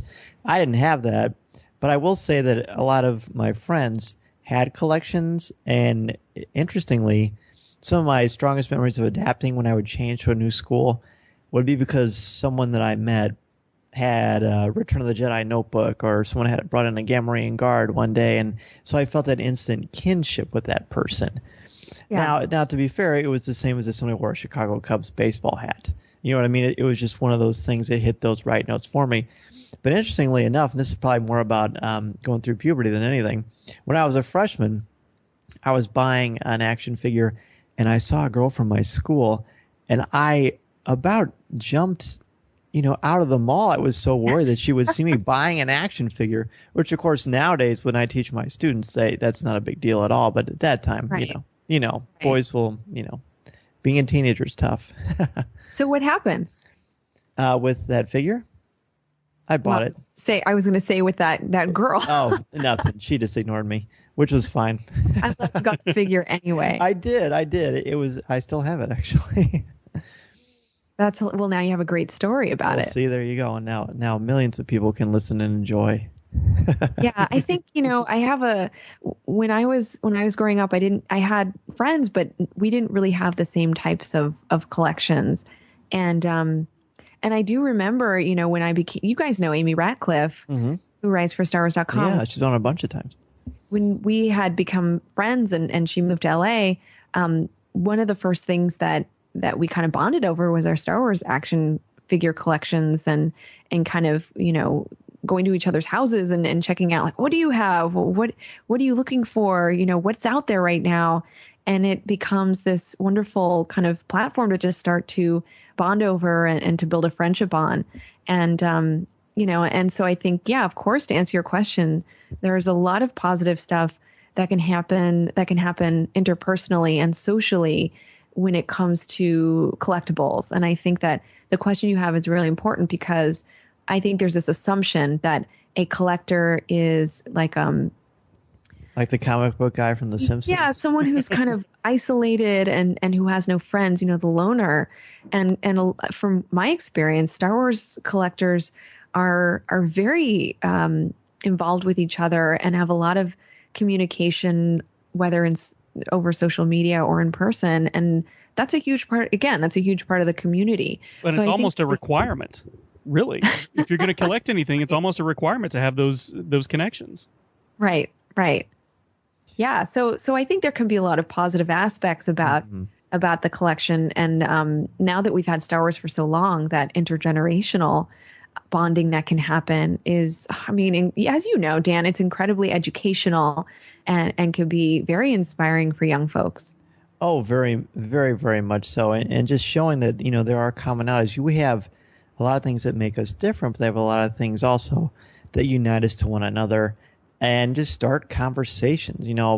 People who start becoming friends and communicating. You and Amy, however you two started talking and hanging out, I can just about guarantee that your conversations are about Star Wars, but they're also about myriad other things. It's just one of those little things that brings people together. Yeah. Well, I have to admit, when we first started hanging out, it was just about Star Wars. Nothing wrong with that either. Yeah, but yeah, you're right. We realize there's so much more to talk about, and I think that's another assumption. This show could be about breaking these myths and assumptions about people who collect. Like, it's not all we talk about. We talk about, we do other things. So, yeah, that's another important aspect. Well, we, Amy and I and Corey hung out at Indiana Comic-Con a few months ago, and one of the first things we noticed when we were talking to Amy is she had that cool custom Star Wars jewelry that she makes. She had a Millennium Falcon ring, and anyway, that's sort of a random thing. But Amy, hats off to you, my friend. Good stuff. We're talking a lot about nostalgia and collecting, and how much of collecting do you say is nostalgic, and why is that a healthy, positive attribute? Because I'm hoping that when people hear this, they will understand that we are all collectors. We all love Star Wars, and we understand that there's a lot that goes into it. But it's overall, I would say 99% of collecting is a very positive thing. So let's talk about some of the more positive attributes that we haven't already discussed. Yeah, as far as nostalgia, certainly a single action figure or toy can bring us back to our childhood. And there's something very, very kind of pure and innocent about the first experiences we had with Star Wars. Now, certainly some of us had those experiences later in life, but a lot of times the toys or the action figures that we really covet are ones that have that personal meaning. And it's funny because I found that the ones that I have that may have a lot of personal meaning and have that, heavy nostalgia attribute may be worth really very, very little when it comes to like the dollar value. And the stuff that I have that, I don't know, might be worth a lot of money, may not have that aspect, I don't know. Do you find that to be true? For me, absolutely. Definitely. And I think that speaks to when we say something has value as collectors, when we say something has value, we don't necessarily mean monetary value. Sometimes it's that personal value. It's that meaning that it has. And of course, there's that flip side to that if those memories bring you back to a place that you can't get out of, and I would say sadness or something traumatic, then, that flip side of that coin is that's when you want to be able to move past it and discover a different meaning for that object. And I'm speaking for those folks who might be listening and thinking like, well, the thing that brings me back a lot is also one that makes me quite sad because I lost someone during that time, or because that's the last time I could really afford to have the luxury of being a real fan in terms of a collector or what have you. So I will acknowledge that could happen as well. But for the most part, the reason we're holding on to some of these items is that aspect of nostalgia and the aspect of bringing it back to a time and a place where we were really, really connected to that fandom, to that particular narrative or story. Now, for me, that would really have to do with the original action figures from the early 80s. Because when I was a kid, I actually would play with those action figures, and I hadn't even seen the movie yet. Does that make sense? Like I was actually would play with the toys, and my sister and I would play with these toys, and we would kind of carry them around. And we had other things like dolls and Barbies and things like that. But we kind of bonded over having these little action figures, and we had nicknames for them. They weren't even the real names of these characters. And then as I grew older, I realized those were Star Wars toys that we were playing with and bonding over. And now, I mean, those are some of the most meaningful toys to me. That's so cool. The same. I have a lot of the same. Yeah, Jeff and I are the same. I first played with C-3PO and Luke Skywalker before I'd even seen the movie. Mine was C-3PO, but it was after I'd seen the movie. I'm pretty sure, at least. I don't really remember. So do you hold on? I have a question. You know the little plastic R2, the original. Oh yeah. Little R2 figure. Mm-hmm. Have you held on to that? Because that for me, like now, is just a little capsule. Like it's barely holding on. The stickers falling off. I still have every. I have every one of the original toys that I had when I was a kid. My mom saved them all. Saved the boxes for the vehicles and everything. Wow, smart. I don't have the boxes, but I have all the figures. I have the boxes for about probably a third to a half of the vehicles. She saved them because that was how we stored them in the storeroom. Great. Was in the boxes. Smart. My mom. Yeah, they all have that. Yeah, she was. That your mom and mine were very similar. Maybe we're separated at birth, although I doubt it. Yeah, it's My really dad fun. would have had some explaining to do. Yeah, this is it's a wonderful topic. We could easily have you on to talk about this so much more. I mean, I'm sure just this conversation alone, as we said earlier, is triggering a lot of stuff in people's minds. So thank you so much for sharing your knowledge and passion about this topic with us. You really were the perfect guest for this, for sure. Thank you. It was a lot of fun. And, again, as a Star Wars fan and collector, I just feel like I'm sitting around having coffee with you guys and just chatting about our collections. That's cool. I still can't believe we must have just probably passed each other 1,000 times at Celebration. Oh, I'm so bummed we didn't yeah. actually get to talk. It's crazy. Well, there'll be others, I'm sure. And speaking of others, you've got so many wonderful things going on. We talked about your TED Talks. We know the great work you're doing. And Jeff, did you know that you were actually speaking with a canonical character from the Batman comics right now? Yes. You did know that? No, not at all. Yeah, Andrea's... It's my little secret. Yeah, that's not so much a secret. Tell us about what's going on with the Arkham Sessions. Yeah. So the Arkham Sessions is a weekly podcast. I'm one of the co-hosts, and the other co-host, Brian Ward, will... Who's hilarious and smart. He's like he's so great. So it's set up where a psychologist and then a fan, a normal person, will talk about Batman the Animated Series. And he is sort of... each episode is him interviewing me about the psychology of each episode of the animated series. And rather than say it's a review of each episode, because that's been done before. I mean, I think a lot of people have covered that in blogs and in podcasts before.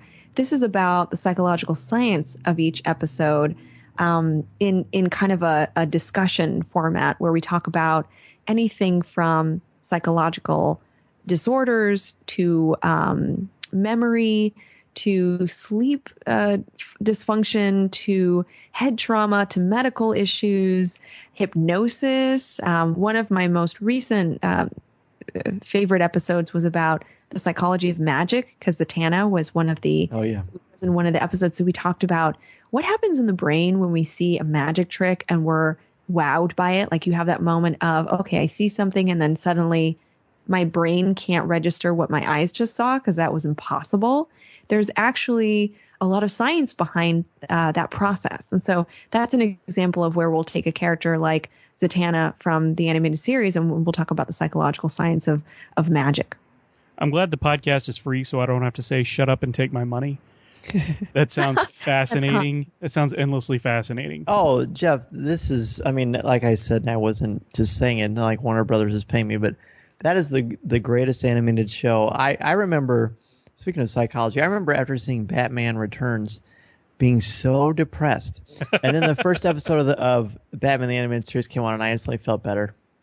So that's great. That's a great story. It's so true. I could go on and on. We could easily be having biscuits with Batman instead of coffee with Kenobi. I love it. We need to do that. That'd be fun. That'd be super fun. But yeah, that is a tremendous thing. And you two have such a great spin on it. And I've been an unabashed fan since the beginning of the Arkham Session. So it's always cool to hear you talk Batman. Thank you. Yeah, the Arkham Sessions is so much fun. And it's grown a lot, too. Yeah, it's definitely, we've been able to take it to conventions. We were hosted by Fanboy Comics, so it's really nice to have a platform and a team to endorse us and to promote us. We certainly, our goal is just to increase, listeners, just to increase public awareness about psychological science, and Batman for me is the way that I do that. So it's been a ton of fun. Outstanding. Well, Drea, where can our listeners get in touch with you if they'd like to connect or hear your outstanding podcast? So my podcast is on my website, underthemaskonline.com. And I have a bunch of posts on there, and every week we'll post the podcast. I'm also on Twitter at Arkham Asylum Doc, very fittingly. So I was going to say, if folks had any questions about our conversation, they should definitely reach out and chat with us that way. And of course, Fanboy Comics, which is, I believe, at Fanboy Comics. That sounds right. I'll put it on the show notes. I'll look it up, put it on the show notes. Thank you. Sure. And it's I paused because it's COMIX, which is a little bit of a different spelling for comics, and of course their website fanboycomics.org. Like boys, BOYZ. Yeah, it's a little bit different, so I had to make sure I said the right spelling for them. Sure. No problem. Well, Drea, thank you again so much for coming back to Coffee with Kenobi. We certainly look forward to chatting with you in the future. I'd love to. Thanks for having me. More to add, do you? So Rob Irwin sent in an awesome MP3 about this, and we loved his MP3 for the show 39 on Star Wars music. So take a listen, and we're going to have more discussion with Rob. Hey there guys, Rob from Who Wars here. You know, the topic of collecting is such an interesting subject to get into, and an aspect of it that I find myself thinking about more and more, particularly as I age, is what's going to happen to some of these big collections that are currently out there, and maybe not even the big collections, some of the smaller collections too, because when you think about it, a lot of Star Wars fans might be single or in family groups where the other family members don't really share the passion, don't really understand what the collectibles are worth. I mean, if I even think of my collection here, as meager as it is in comparison to some that are out there, my wife, who is a Star Wars fan and understands collectibles to some degree, even she wouldn't know what to price some of the items in this collection. And I can only imagine that's replicated on a grander scale with some of the collections out there. So, morbid as this might be to discuss, what's going to happen when collectors who are currently 50, 60, 70 years old, people who are the vanguard of collecting, not just Star Wars, but pop culture items in general, what's going to happen as they start to pass away in the future? Are we going to see them perhaps sell up before they do? Or are we going to see family members selling things that are worth hundreds of dollars for ridiculous prices at garage sales because they just don't know any better? I don't know. I think it's going to become a topic that's more relevant and prevalent in the decades ahead. I'd love to hear your take. Cheers, guys.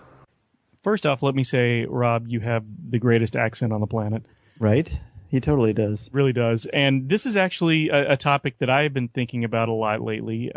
Everybody knows, well, not everybody knows, but most people know I don't have kids. I don't plan on having any children of my own. Not to say that I won't ever have any won't ever help raise anybody, but I have no children of my own. So I've been thinking a lot about, what am I going to do? What happens to my collection when I'm gone? And not that my collection is worth or will ever be worth a terrible amount of money. It's mostly items that mean something to me.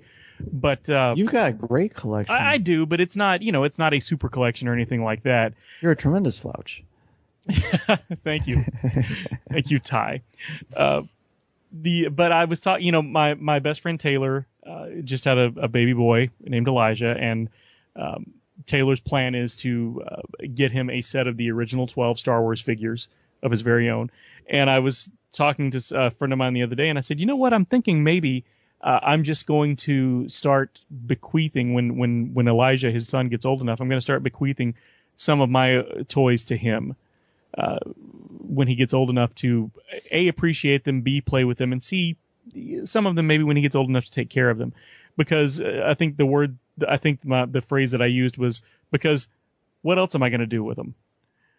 Mm-hmm. And I think this is something that people need to start thinking about, because our generation, I feel like, is the first one that's really had a connection to pop culture.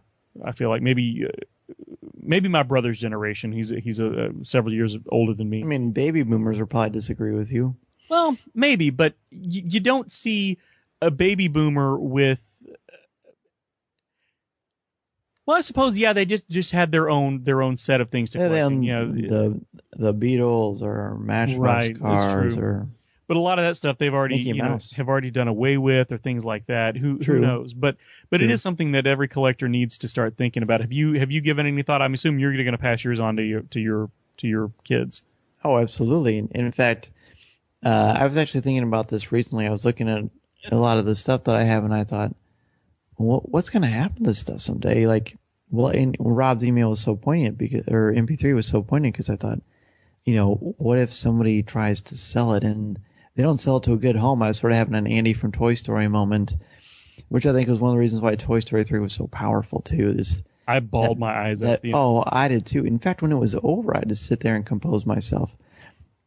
It's true. So you want that, but you know, if I instill in my sons a love of Star Wars that I have, and they want the collection, it's theirs.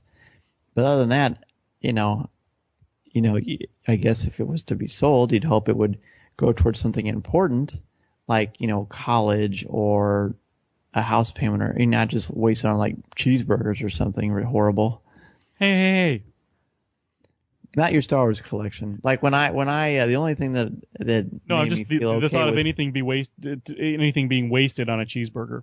Well, nothing is ever wasted if it's in service of a cheeseburger.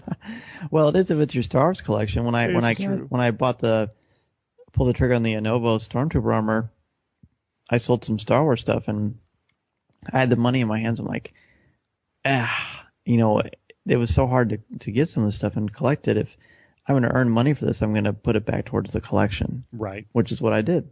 And you know, I think if I look at my collection, I think it's probably about half and half. There's about half of the items that I would probably want sold or want to sell. I'm thinking specifically of my Jumbo Gentle Giant collection because I love it, but it doesn't hold as much sentimental value to me as a lot of the older toys that I have from my collection. Right. And I just feel like I'm going to eventually start passing them on to other people because it's not going to do me any good when I'm gone, and I may as well have the satisfaction and the joy of seeing them bring satisfaction and joy to other people. Yes, you want to go to a good home. Exactly. Well, thank you, Rob. That was, as promised, very compelling, and there's definitely some darkness to it, but in a good way. I think it's an important thing to sort of talk about. It actually ties in quite well with our discussion with Drea.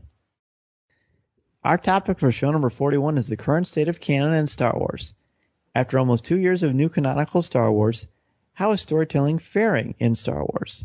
What stories have been the most rewarding, and what makes a good Star Wars story?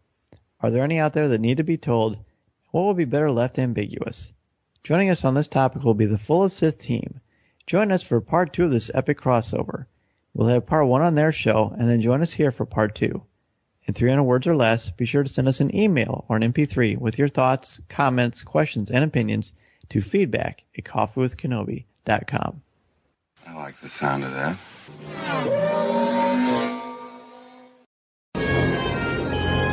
Echo 3 to Echo 7. Ano, buddy, do you read me? I saw part of the message. I seem to have found it.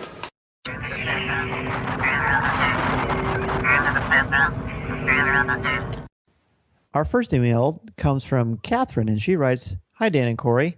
I noticed that you folks have an eye for cool Star Wars news and pop culture, and I thought you might be excited about this visual guide to the amount of power that goes into every piece of Star Wars tech. It's insanely, maybe obsessively, detailed. We get a real live physicist to help with the calculations. I also think it's just cool to look at. Here's a link to the original post if you want to take a look." And I will put that in the show notes, of course. And she also says, if you like the infographic, you're more than willing to share it with your readers. It was just posted on CNET, and their fans are loving it. And if you have any feedback or questions, please let me know. I'd be happy to hear from you. And that was from Catherine Hempstead. And Catherine, thank you. This is really, really cool. I love this. I love stuff like this. It's more like Star Trek-y as far as finding like the science of something. I'm more of the mythology aspect of it. But it is fascinating, nevertheless. I think that, I don't know, what part do you like the best? I just love the fact that you can sort of quantify it with real world, with a real world idea of how much power these things consume. It's a lot like, I don't know if you saw floating around Facebook last week, there was a thing about the relative speed of science fiction spaceships. No. In real world terms. And of course the Millennium Falcon was like almost at the top of the list. And it started with everything, from, I can't even remember what the first one was, but it was something from an old, like the old Star Trek series, and went all, included everything from Battlestar Galactica. Of course, the TARDIS was at the top of the list because it was, its speed was just infinity. Hard to beat. Right. But yeah, I just love stuff like this. I love that when you're able to actually quantify and put it in a real world terms to give you an idea of just how massive some of these machines are and how much juice that they actually do consume. Impressive, Catherine. Most impressive. Thank you for sending that in. And everyone else, check out the link in the show notes and let us know what you think. Our next email comes from Cayenne Royalty, who I understand is a former student of Dan's. Hey. He says, "Hello, friends. I haven't tuned in for a while, but rest assured I'm still alive and decided it was time to listen to another episode and weigh in. I just finished listening to your amazing and quite interesting analysis of Revenge of the Sith. I have so many thoughts after hearing this episode, but in the interest of keeping things short, I will only share a couple. I am part of the generation that grew up with the prequels. As was noted, this generation tends to favor the prequels a lot more than the older generation that grew up with the originals. Personally, I put Revenge of the Sith in slot number 1. It is my favorite of all the Star Wars films for many reasons, including that it is dark, atmospheric, powerful, and emotional, to name but a few. I do believe that Anakin's fall was very plausible if we think about his feelings and actions leading up to this point. He is very conflicted between his own personal emotions and the mostly emotionless teachings of the Jedi. He is grieved over the loss of his mother to the point where he slaughters the entire tribe of Sand People. He's also afraid that he will lose Padme, his one love in the galaxy. Up to his fall, he is killed a couple of times. However, I believe that these actions can be justified. First of all, he slaughtered the band of Sand People. This can be loosely justified by the fact that the Sand People are widely viewed as monsters, and most would possibly even congratulate him for ridding Tatooine of at least a small part of the menace. The next time we see him kill is when he kills Dooku. This can be justified by the fact that Dooku is a Sith and a very large threat to the galaxy, not to mention the leader of the Separatist forces in the war. He took the order from Palpatine, but at the time he did not realize that Palpatine was the Sith Lord working behind the scenes. By the time he confronts Windu, he fully knows without a doubt that Palpatine is Darth Sidious. However, despite this, he has been reeled in and believes that he needs Palpatine and willingly sides with him. Immediately following, he partakes in full-on assisted murder. In my mind, there's no coming back from that. This was the point where he finally went over the edge. In closing, I have a quick thought about the music of Star Wars for your next show's topic. Music in film has the role of supporting the scenes by helping portray emotions that are felt at the time. It is this role that Williams executes to perfection. The way the music lines up and very accurately portrays the atmosphere and mood of the scene is phenomenal. As an example, I will give my two favorite pieces, the Duel of the Fates in The Phantom Menace and the Battle of the Heroes in Revenge of the Sith. Not only are these two pieces very exciting and pleasing to listen to on their own, but they also do an amazing job of reflecting what is happening. The climax of Duel of the Fates matches up with what I believe to be the climax of the battle, which is when Qui-Gon is killed by Darth Maul. It reflects the shock and sadness that Obi-Wan feels and follows up with his anger towards Maul. In the Battle of the Heroes, the exact same thing happens. The climax of the song matches up with what I see as the climax of the battle, which is when Obi-Wan and Anakin lock sabers as a volcano erupts in the background. Again, the music portrays the feelings of the two men fighting, the sadness in Obi-Wan for losing his best friend to the dark side, and the hatred Anakin feels toward Obi-Wan. Overall, Williams does a spectacular job in portraying the emotions of the scenes, and I believe this is what sets his music apart from other composers' works. Keep up the good work, guys. It's really cool seeing how far you've come since your first show, and I can't wait to see how far you go in the future. Keep being awesome. And Kyan, we will.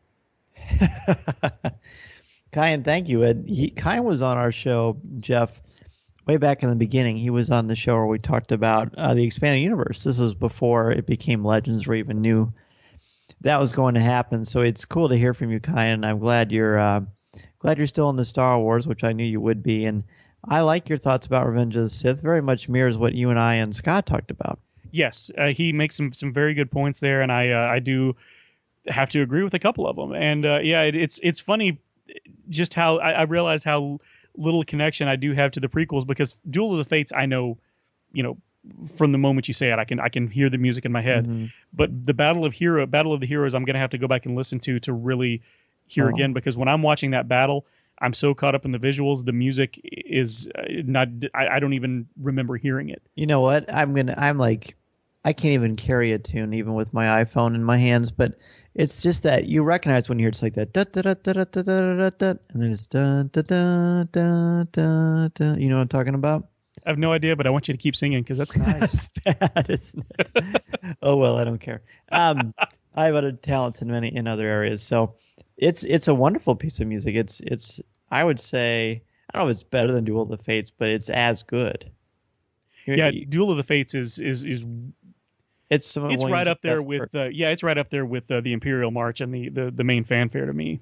Yeah. Well, when you what might be kind of cool, and listeners should do this too, is rewatch that scene, but just take the sample of me singing it, and then actually don't do that. It'll ruin the whole movie for you. Oh, you totally should. The Danzer supercut. Our next email is actually a couple of messages we got on Twitter from Andre Hutchins. I'm sorry, Andre. And he wrote some cool stuff. He said, "One of the things that you two have helped me do is gain a better appreciation for the prequel movies. I blame those movies for making me fall out of love with Star Wars and slowly lost interest over the years. However, I'm attempted to go back and watch the movies, focusing on the stories and characters and not the acting and CGI. It's made a world of difference. This new appreciation led me to watching the Clone Wars TV series. In Season 3, Episode 15, Overlords, I felt like this episode dove deep into Anakin's life story more than any other previous episode. But I didn't understand it. This episode threw so many new ideas of what the Force is or could be in Force users, Sith or Jedi, and how little they all actually understand. I was hoping you might have insight to the episode and what it might mean for the Star Wars story itself." Well, that is an excellent question. It's really cool, by the way, Andre, that we helped you get more of an appreciation for the prequels. We're trying to do that with our buddy Jeff here. You know what? I know I do appreciate the prequels. I have more of an appreciation than most people would think. But I will never enjoy them as much as the original trilogy. But there is something to be said about them, and for younger fans, I certainly understand why they are drawn to them. I'm trying to remember the episode he's talking about. Me too, Overlords. I should have like kind of skimmed it again before we did the show, so I apologize, Andre. I will look into it and send you a message back because I love Clone Wars. I think it's terrific. I've often said it breathed life into Star Wars in a way that the prequels didn't necessarily do at every point. So that was cool. He also sent me a link about this controversy over the Slave Leia figure. Oh, good grief. Yeah, I want to hear what you think about this. Yeah, I won't say it's much ado about nothing, because I will admit that if you're walking down the aisle and you haven't seen it sitting on the shelf for the last year and a half, that it could be a little off-putting. But at the same time, as everyone said, this is not the first Slave Leia figure that we've had on shelves. We had one almost 20 years ago in the Power of the Force line. Power of the Force 2 line, rather. Right. And which was a big seller. I don't remember there being a stink about it, but then again, there was no Twitter or Facebook then either. Exactly. I think this is just a result of social media and somebody realizing, hey, I can make a stink about this. And, I hate to say it just seems like somebody desperate for attention, but that's kind of what it felt like to me. It's tricky. It's a slippery slope. I mean, I don't have daughters. I have 3 boys. But I do know it's important for them to understand respect for women. You treat your mom with respect, you treat your girlfriend, your friend with respect, and that translates to what kind of character you're going to have. And, I'm not saying if you buy one, heck, I have the original Power of the Force Slave Leia figure. I didn't buy the Black Series 6-inch one, and it wasn't because of any personal stance. It was because I didn't like how the figure looked. It wasn't a good figure. That, like the elbows and the joints, I just thought it looked plasticky, and it just didn't look like. Which is why he saw it on shelves. Exactly. So, I mean, I guess it's a slippery slope, and we understand that there are different, ways to look at this. As far as you could see that symbol, the metal bikini, as a symbol of enslavement and sexism, or you could also you look at it as empowerment because she uses that through subterfuge to take out Jabba, basically. So, again, that could be a whole show. The only way that this thing is upsetting to someone is if you don't know Star Wars. Right. And then they have a valid point. Right. It's valid. I mean, is it the most important thing going on in the universe? I don't think so. No. But, right on. Again, go down the pink aisle with all the Barbie dolls and tell me that's not just as or more offensive. Very good point. By the way, Overlords is the first part of the Mortis trilogy, which is what I was thinking. Oh, okay. So, yes. Okay. Now I do know what he's talking about perfectly. Yeah, that whole arc takes the Force in a whole different ways, and it very much ties into the Yoda arc in Season 6 too. So, Andre, I've actually often thought about looking back at all the different Clone Wars. That would take forever, and Corey and Jeff might go running for the hills if I decided to do that. But there are certainly moments in that. I mean, we did a couple of Clone Wars for all of Season 6, but there are so many poignant, powerful moments in that. So thank you for bringing that to our attention. I will rewatch Overlords. I've been wanting to rewatch Mortis anyway, so this will be a good reason to do so. Our next email says, Dear Dan Z, as a Star Wars fan and blogger myself, I enjoyed discovering your blog, Coffee with Kenobi. I'm going to have to pick up a copy of Star Wars number 7. There's a comics and collectibles shop on the corner of my block. Kind of dangerous for a speculative fiction geek. Obi-Wan is my favorite Jedi for many reasons, and I love Ewan McGregor's portrayal of him. The The pages you shared are beautifully done. I work for the Store Local Corporation, a self-storage co-op company, and write for the blog The Renter's Bent at storagefront.com.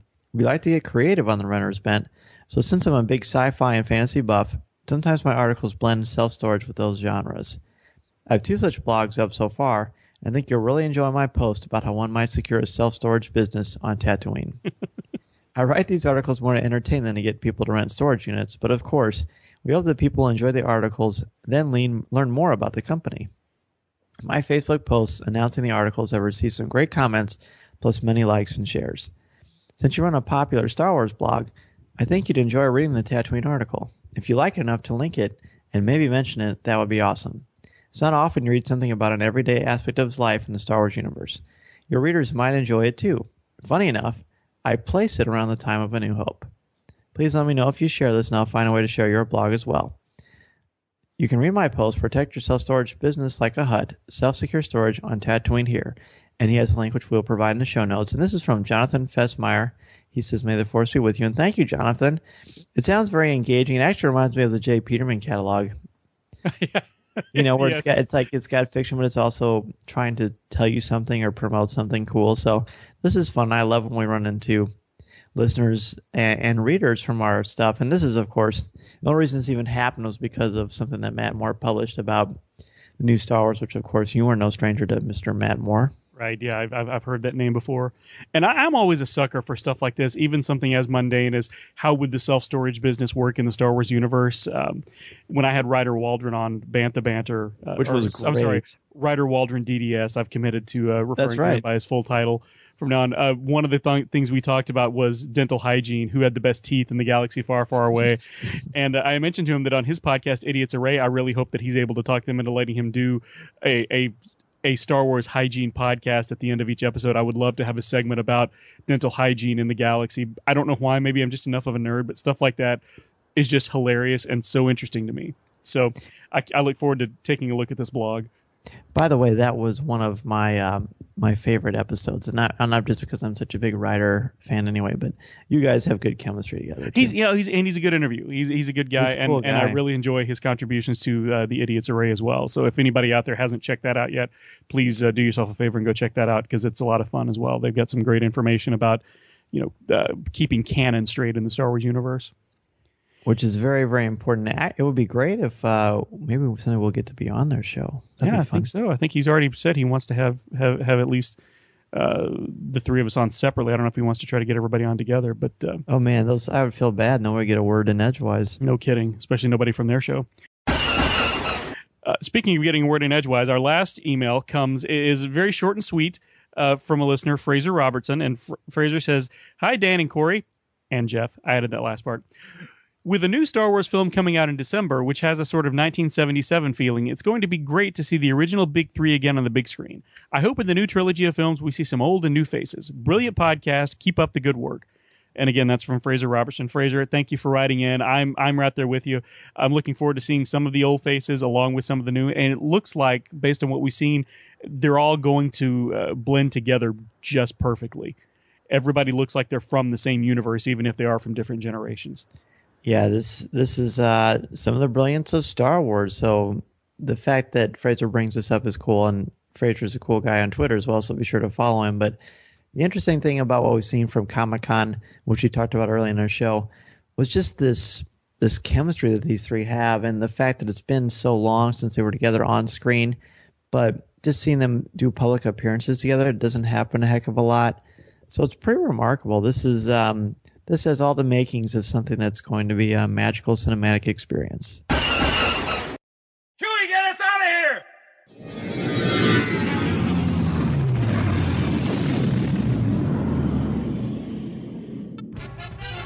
If you would like to respond to our question of the show, have a comment, or just want to say hello, send us an email or MP3 to feedback@coffeewithkenobi.com. Or if you have a specific question or comment for any of us individually, you can email us at danz@coffeewithkenobi.com, Corey C@coffeewithkenobi.com, or Jeff M@coffeewithkenobi.com, or visit us at coffeewithkenobi.com and click on the Contact Us section, or comment on one of the stories featured on the site.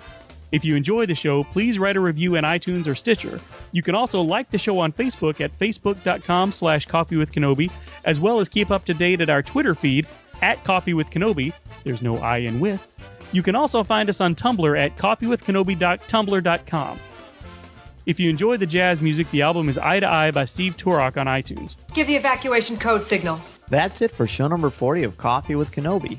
A huge thank you to Dr. Andrea Letamendi for coming on and discussing the psychology of collecting. Be sure to check out the Arkham Sessions for the best analysis of Batman the Animated Series. Thank you again to Mediocre Jedi, Mike Audette, Neil Lowry, Dennis Keithley, Matt Moore, Lillian Torres, and Eric Scrotch for their contributions to our Coffee with Kenobi Patreon page. We really appreciate it, and we'll announce the winners of the first coffee chat on our next show.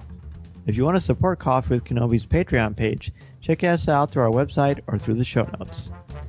Thanks also to Rob at the Bearded Trio, media specialist Lisa Dullard, our Coffee with Kenobi bloggers, to everyone who contributed to this show, and to all of you out there who listen to and email Coffee with Kenobi.